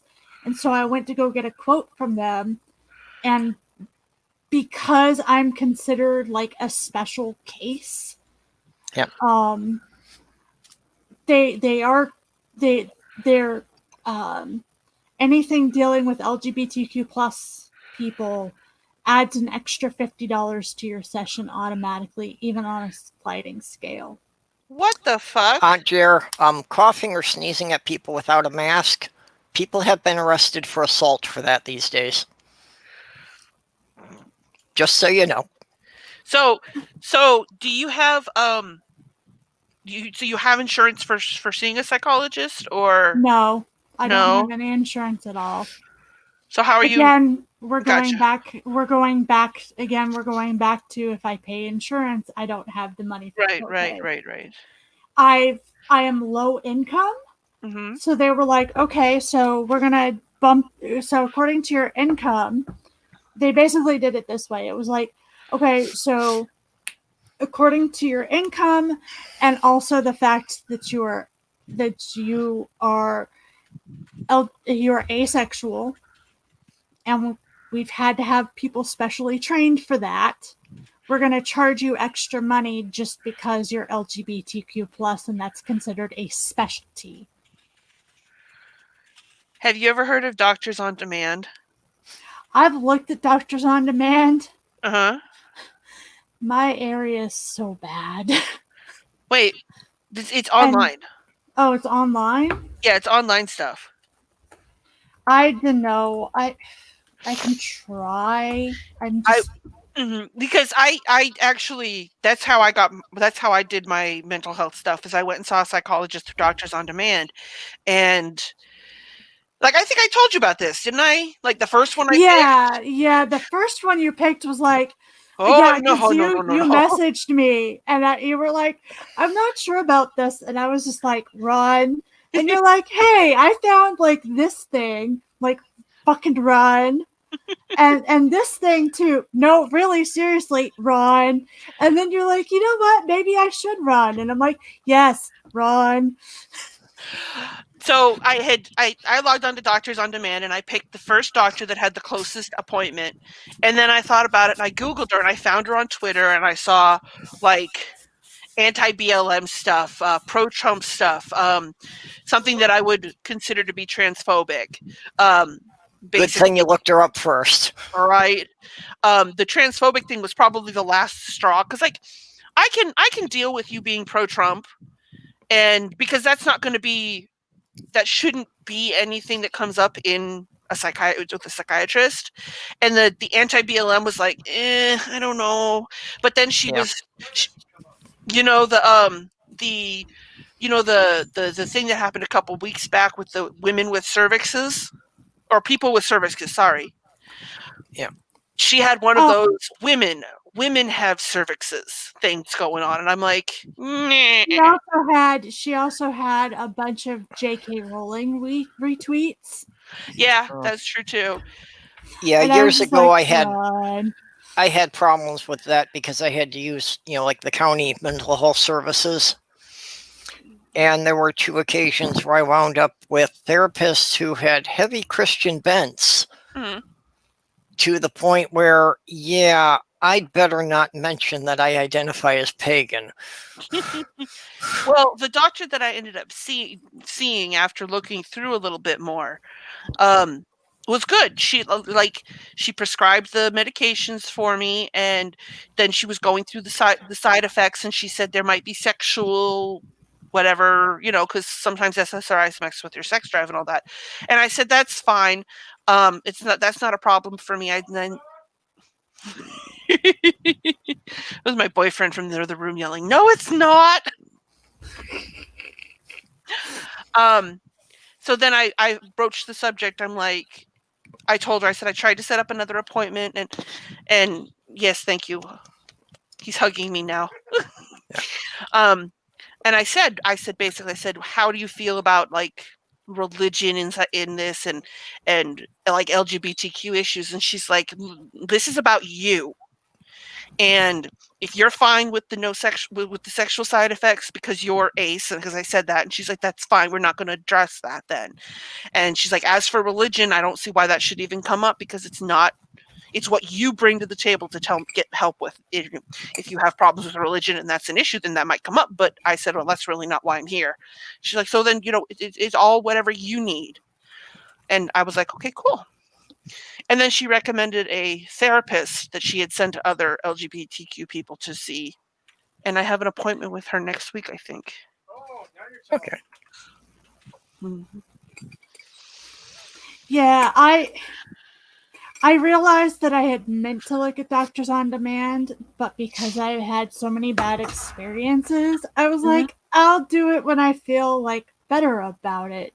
Mm-hmm. Because like I said, so many times I get slammed with, oh, you're a specialty. And it's just like, why? I can kind of understand ex-Mormon being a specialty, because you don't really come across that too often, and like that's an extremely small group, even smaller than the LGBTQ plus community. Mm-hmm. But a lot of, with the exception of certain things, a lot of asexual stuff can be covered by a lot of the other similar issues that the rest of the LGBTQ plus community has. Like, there's a couple of things that are slightly different, but there's a lot of fucking overlap, and it drives me nuts. Just absolutely nuts. That it's like, you can't take that one step further and like I know you're in training all the time. You have to be in training all the time. You have to get a certain amount of training every couple of years to keep your licenses. So I don't understand why this isn't part of your training. I don't get it. Oh, well, the disappointing. Well, I don't know necessarily if it's really disappointing, but there was one lady on that site that I was looking at who did specifically say that she was LGBTQ friendly. And she was booked until the beginning next year or something. Really, not quite that bad, but she was booked out for a month or two. Oh, I believe that. There's doctors who are making appointments 3 or 4 months in advance at this point. Mm-hmm. Yeah, and it's frustrating. Yeah, just because they can't see the number of patients in a day that they used to be able to. Well, and also, how many people didn't used to have as much mental health problems that now do because of the coronavirus. Yeah. Because There's a there lot are more some people dealing with depression and a lot of relationship issues because people can't get away from each other for a little while. Yeah, because space is healthy in any relationship, no matter how clingy you are with the other person. Mhm. Yeah. There's a point where you do need space. Oh, yeah. And, Um, I know for myself, it's part of my problem with relationships that I need a lot of downtime. I need a lot of time on my own to unwind from things. And just with the autism, it takes me more to process things. So I need to do that without anyone talking to me. That's one of the good things about my boyfriend is like he's not always all up in my space. And now that I've said that, he's probably going to come here and do things to me. and yeah, But like he comes home from work, he gets on his computer and he does his stuff. I come home from work, I get on the computer, I do my stuff, and then I wake him up, and then I like after a while, it's like, do you need something? Do you want to eat? Blah blah blah blah blah blah. You know, the only time there's issues is when he's off and I come home and then he tries to talk to me, and I'm just like, I just got home, leave me the fuck alone for 20 minutes or more. I don't know. yeah. The problem is that I technically have space. The only place I can completely be me is in my room. Mm-hmm. I can sit out in the yard for a little while, and that takes some of the edge off. Yep. But it's taking off less and less edge as we go on. And it's like, I don't need to necessarily talk about being atheist with my Mhm. family, but that's just one more thing that I have to hide. I have to hide the fact that I'm atheist. I have to hide the fact that I'm LGBTQ+. I have to hide the fact that I have a channel. I have to hide the fact that I talk with a bunch of different kinds of people that would not be approved of because of Mormon reasons. Yeah. I can't imagine having to keep all that in from the people you're living with. I would crack under that. So have you considered camping? I cannot go camping right now Mm-hmm. because I would lose out on my paycheck because my sister cannot go camping. Oh, so like you don't get time off? Like what I mean is like I know- technically do, but because of the way that they've got me set up right now, mhm. in order for me to take that time off, I would have to get a substitute, right? Yeah. Yeah, and that's Like- not going to happen. Yeah, no. Like, under different circumstances, I could be like, hey, could you take, my Saturday and Sunday and do stuff for my sister, and I'll pay you back in, like, food? But because we're all trying to social distance, like, anybody Right. I would trust with my sister is basically like, no, I'm staying in my own damn house, staying away from people. I ain't spreading this. Right. I gotcha. Yeah. Like, I could still theoretically change my hours around and turn my paperwork in, but I need to make sure that my sister has somebody who's making sure that things get done around the house, because my dad has started, as he gets older, to be less reliable about those sorts of things. Gotcha. I was trying to think of like a way for you to get away and for a I little understand. I understand. Like, I appreciate it. I'm not upset that you tried to come up with something. It's just, oh. Yeah. And Well, and that's, I understand your whole situation is tied to having to take care of your sister and, take care of the house for your dad. yeah, because like they're both going through depression right now. They're both going through a lot of stress. This entire household has been kind of in a fog for a little while. And I understand, because like for my dad, he's stressed out because he goes to work, and there are people that he hears about people at work who get sick and get the coronavirus, and he's scared shitless he's going to bring this home to us. And that causes Yeah. him a whole ton of stress. Causes me stress. My little sister was having therapy once a week, basically, for a while. And then the coronavirus hit, and they're like, we're only going to check on you when it's time to up your med, or when it's time to refill your meds. She's not getting therapy anymore because they don't, not because they won't do it over the phone, but because it's over the phone now, it's a lot harder for them to fit everybody in. So yeah, it's not been good here. Like, if she were in a place where it was like, okay, you're in a good place mentally, and I know you can quasi take care of yourself if I just leave you enough food and stuff, but that's not how it's been for a while. I've basically been having to do everything for her for the past 3 or 4 months, which, not a biggie. I just wish I could catch a break. Yeah. Unfortunately, being an essential worker means that I've never actually, done any of the quarantining thing and having to go out every night, every day. Yeah, and that's its own set of issues. Like I'm more scared for my dad than I am my sister or I, because he is an essential worker too. And even if he wasn't, as long as his job existed, he would be going to it, partially for his own mental health and partially because my sister and I basically don't get paid squat. Like, I've met college students who are working for their college who make more money than I do.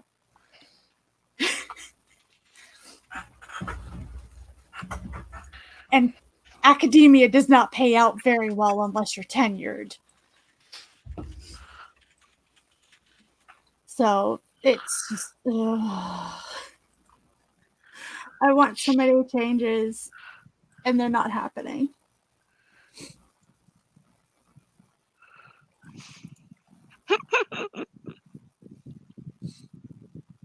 Sorry, I'm doing It's something okay. sly on the side. I figured. I knew you weren't laughing at me. And I'm sorry, I brought the party down. No, it's fine.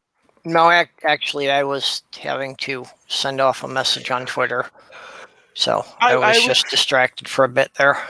I had to send off a message on Twitter too. That's what I was doing. And that's what I was laughing at, but I'm not going to say anymore. Yep. Yeah. Yeah, unfortunately, Doorknob, that's not the first time I've heard somebody say that.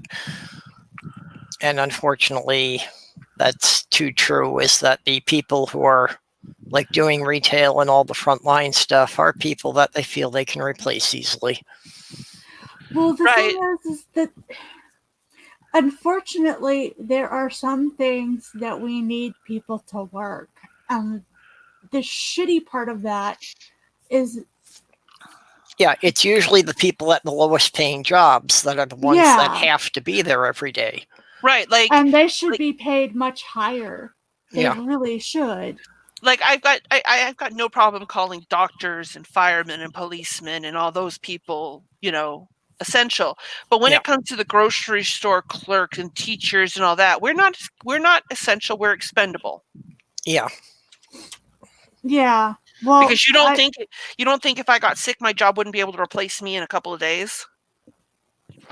Yeah, that's true. And like, yeah, and that's one of the things. They're having this big push to get the schools open, and it's like, well, what are you going to do next year if you manage to kill off 10% of the teachers? Well, and here's the thing, okay? Schools have always been cramped. They've always been overpopulated, at least in certain areas. In the best of times, schools are just a breeding ground for viruses. Yeah. And then the younger they are, the less the kids understand. I don't know how many times I've been accidentally sneezed on by one of my little cousins. Well, and the thing too is like like they say, oh, we can't mandate masks at the school. The fuck you can't. You'll sit there and tell a girl her skirt is 2 inches too high above her knee and she needs to go to put another to change, or that her tank top is distracting to the other boys. But you can't tell a kids to keep their masks on or get detention or dock a grade or something. Ridiculous. Yeah. Well, and maybe, with the middle school kids and that, you could do a lot of that stuff, but with the younger kids, I No, don't with the see any little way ones. that, one teacher in a class with, 30 second or third grade kids is going to make sure that all of them are wearing their mask properly. Well, and the thing is that you'll get done getting one kid to wear the mask properly, and then you'll have another kid, and then the first kid's like, haha, teacher's not paying attention now, so I can take off my mask. And that's basically what the teacher's day is going to be. Is, and like I said, I have had little ones literally sneeze and cough on me, not because they're trying to be little shits, but because they don't know any better. Yeah. That's part of the problem is these kids, the littlest ones don't fucking know any better, and you want to cram them all into a space where they can just like cough and sneeze on each other. Yeah, kids under 10 are not going to realize why this is important, or that, somebody could actually be hurt by this. Yeah. They can don't only deal know. with their immediate surroundings. They can only deal with what's going to happen today or maybe this week. The idea that they could do something that's going to affect somebody a couple of months from now just isn't really in their realm of thinking. And Critical Cripple brings up another one. Ooh, your mask is cool. Want to swap? Uh-huh. Because Who's kids that? also like to trade everything yeah. at some Yeah. point. Somebody already posted a meme that it's like a parent kneeling down in front of their child going, you didn't go to school with this mask. It's like, no, I traded mine to Bobby, who traded his to Susie. Traded his to Susie. Yeah, and we've certainly seen that happen with kids, with trading hats and that. And, there's been lice outbreaks in schools from trading hats. Oh, God. When I stopped having lice issues was when I freaking stopped living with my roommate because, again, she had a child who was in kindergarten, and the kids like to play with each other's hair, don't understand spatial boundaries, we're sharing brushes, there's a reason why kids get sick so damn often, and it's because the littlest ones don't know any better, and you can try to teach them, but it's going to take a while. Yeah, well, that's what I mean. It's not feasible, for one adult who's dealing with like 30 kids to be able to keep the situation under control. I mean, they have a hard enough time doing it in, normal situations.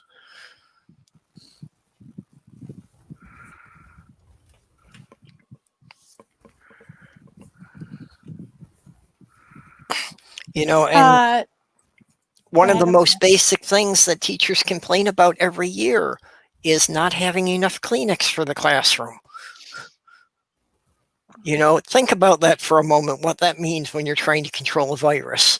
Mm-hmm. Oh, they never give supplies to the teachers. They always be like, well, y'all figure it out. And they get supplies either from parents who a lot of times don't have the money for it themselves, or have to get it out of their own paychecks. Yep. That's I mean, when I first started going to school, I had actually wanted to be a teacher. Because I had a third grade teacher that was very influential, and I kind of wanted to be the same kind of teacher for some other kids. But working through college and realizing about the whole thing with no child left behind, and how disrespectful kids can be, and then seeing these teachers having to buy all their school supplies, I was like, because the first time some kid swore at me, I'd liable to smack him upside the head. Yep. Yeah, my deal breaker was no child left behind. because that hit while my sister was still in school. Mm-hmm. And the problem with No Child Left Behind is it leaves out a whole shitload of factors. Mm-hmm. One of those factors is that many students don't go to school in their actual assigned school. For instance, there are magnet programs where they try to move certain racial populations from one place to another to try to diversify it, which sounds good in theory, but a lot of times winds up causing more harm than good because people running education don't know what the fuck they're doing. The other thing is that not every school can facilitate a huge ESE program. And so some of the schools that would have kids shifted over to those particular schools. Yeah. And so my old high school, at least a third of the students were in the handicap program and the disabled programs. At least a third of the school. So when it came time for testing, which, by the way, Florida law states that 90% of your student population has to take the FCAT. I don't know if that's been changed. I don't know if they've got a new test out or whatever. But when she was in, my little sister had to take the FCAT. And she was not getting a regular high school diploma. And so she flunked the FCAT. And then the district blamed her and all of her friends and all of the other people in the ESE classes for the school doing shittily on tests. And it's like, well, you're testing them at a level that they're not working at, that they're not supposed to be working for. Well, the huge flaw with the No Child Left Behind thing was the schools were getting funded based on the test scores. Oh, yeah. Which means that the schools that were having the most problem got their funding cut. That was so fucking ass backwards.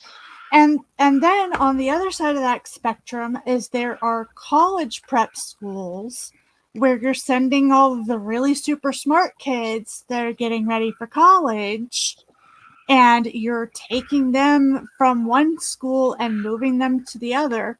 Now, granted, I don't necessarily have a problem with any of these programs per se, or like children not going to the school in their neighborhood. Mm-hmm. I believe that's a parental decision, and sometimes it works out in kids' favor. The problem is that when you're, like you said, when you're paying people based on test scores and you're moving students around based on race, based on disability, and based on exceptional ability, what they consider exceptional ability, you have then shifted all of the funding from the people who probably need it most to the straight A students who already had the funding in the first place. Yeah, I also have a personal problem with them doing things that way because for me growing up, it wasn't until I was in my junior year of high school that they figured out I was dyslexic. They just labeled me as a classic underachiever. And it wasn't until I was 40 that they figured out I was autistic. Yeah, oh, it's all sorts of screwed. Don't get me wrong. I'm not okay with how these programs are run. My thing is that I understand why these programs exist. It's just the assholes running it either don't care or don't know what the fuck. Well, that's the way they tie the funding to the test scores just makes no sense. They're trying to do it as a reward system when, you know, it should be that the schools that are having trouble should be getting better funding. Yeah. Because a lot of it shows our whole, you know, national attitude toward education. Yeah, it's just you know, what's that thing that, you know, schools should have all the money they need? They should make the Air Force hold the bake sale if they want to buy a bomber. That's actually a hilarious image, and I wish that were the reality. Well, they could. But Well, never mind. I'm not going to go there. I was gonna go to an eye candy kind of response. yeah. You know, Okay. sell Night Dick. calendars and sell their cookies, looking all cutie.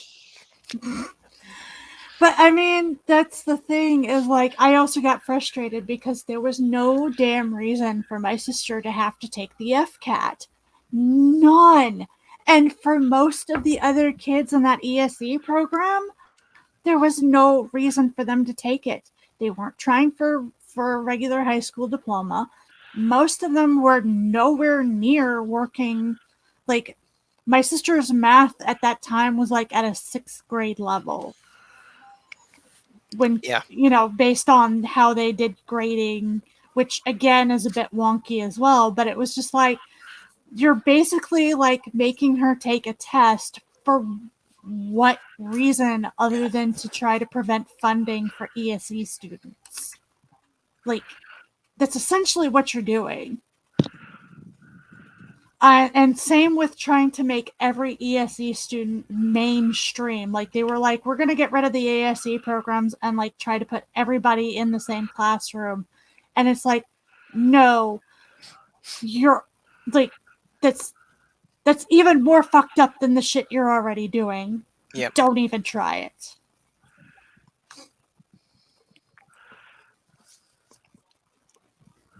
Yeah.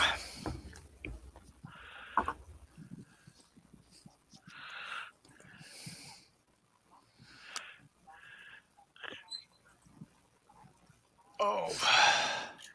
Well, maybe it's a good point to wind down for tonight. Yeah, it's about 5 probably. a.m. and I need to go to bed. Yeah, it's 3:45 my time, so Yeah. it's good if I can get to sleep before sunrise. It doesn't happen a lot, but it's nice when it does. Although I've gotten pretty effective at blacking out my bedroom, so I can barely tell what time of day it is anymore. I just sleep through the sunlight if I'm tired enough. That's the problem, is I'm seldom tired enough to actually sleep. Yeah, Well, well, no, sleepy enough. for me, I'm kind of programmed that it's hard to fall asleep before sunrise.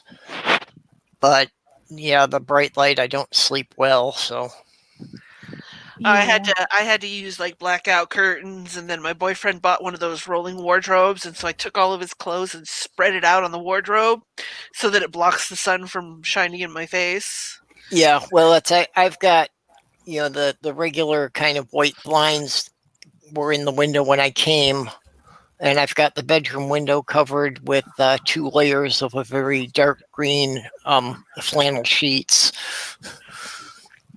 So it's like, yeah, twilight is about the best light it ever gets in here now. Yeah, I just basically sleep through it, but I'm also not as sensitive to light, I don't think. Yeah, I am. I'm very light sensitive. Yeah, well, you're like hyper aware of all that shit. That's basically what your Yeah. doctors have diagnosed you with your sleeping problems. Is basically like your brain just doesn't like to shut down, and it's aware of everything. Good Well, fucking luck. basically I'm sleeping on watch. That I'm aware of any movement, any noise, and yeah, that basically goes back to my childhood, that there weren't many places I could feel safe. Yeah. Yeah, no, once my brain finally shuts off and is like, okay, we're sleepy now, I can basically sleep through everything. The problem is getting it to that point. Yeah. Like, I have basically been tired since I got in here, but not sleepy.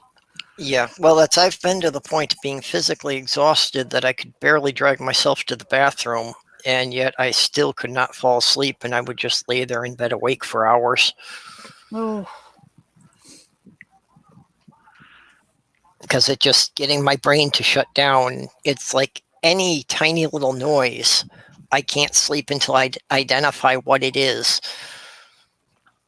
Ouch. That's why I sleep with earplugs now. Yeah, well, that's why I usually have the computer running a playlist, so I have familiar voices going to kind of block out the noise of the neighbors going through the hallway and that. You know, because if it's voices of people I know, then I know it's not a threat and that I can tune out. Yeah. Yeah, for me, it's just a matter of, and it's because I've had to train myself to do this over the years. Basically, it's like my brain is like, hey, you've taught me how to keep going no matter what when you're exhausted. And now that you have done that for so many years, and even though you don't have to anymore, guess what? I'm still going to make you do it. Good luck. Have fun.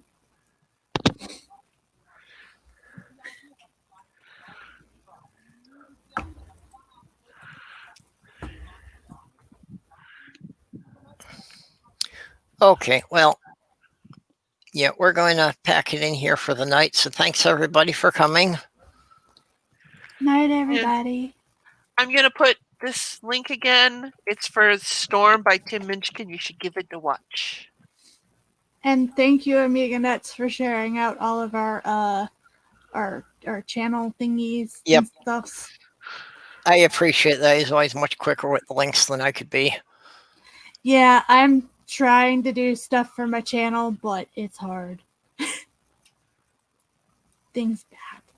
Yeah, tonight I didn't even keep up with the descriptions like I usually do. So I'm going to have to go in and edit the description tomorrow and get everybody's links put in there. That's all right. All right. Good night, everybody. Good night.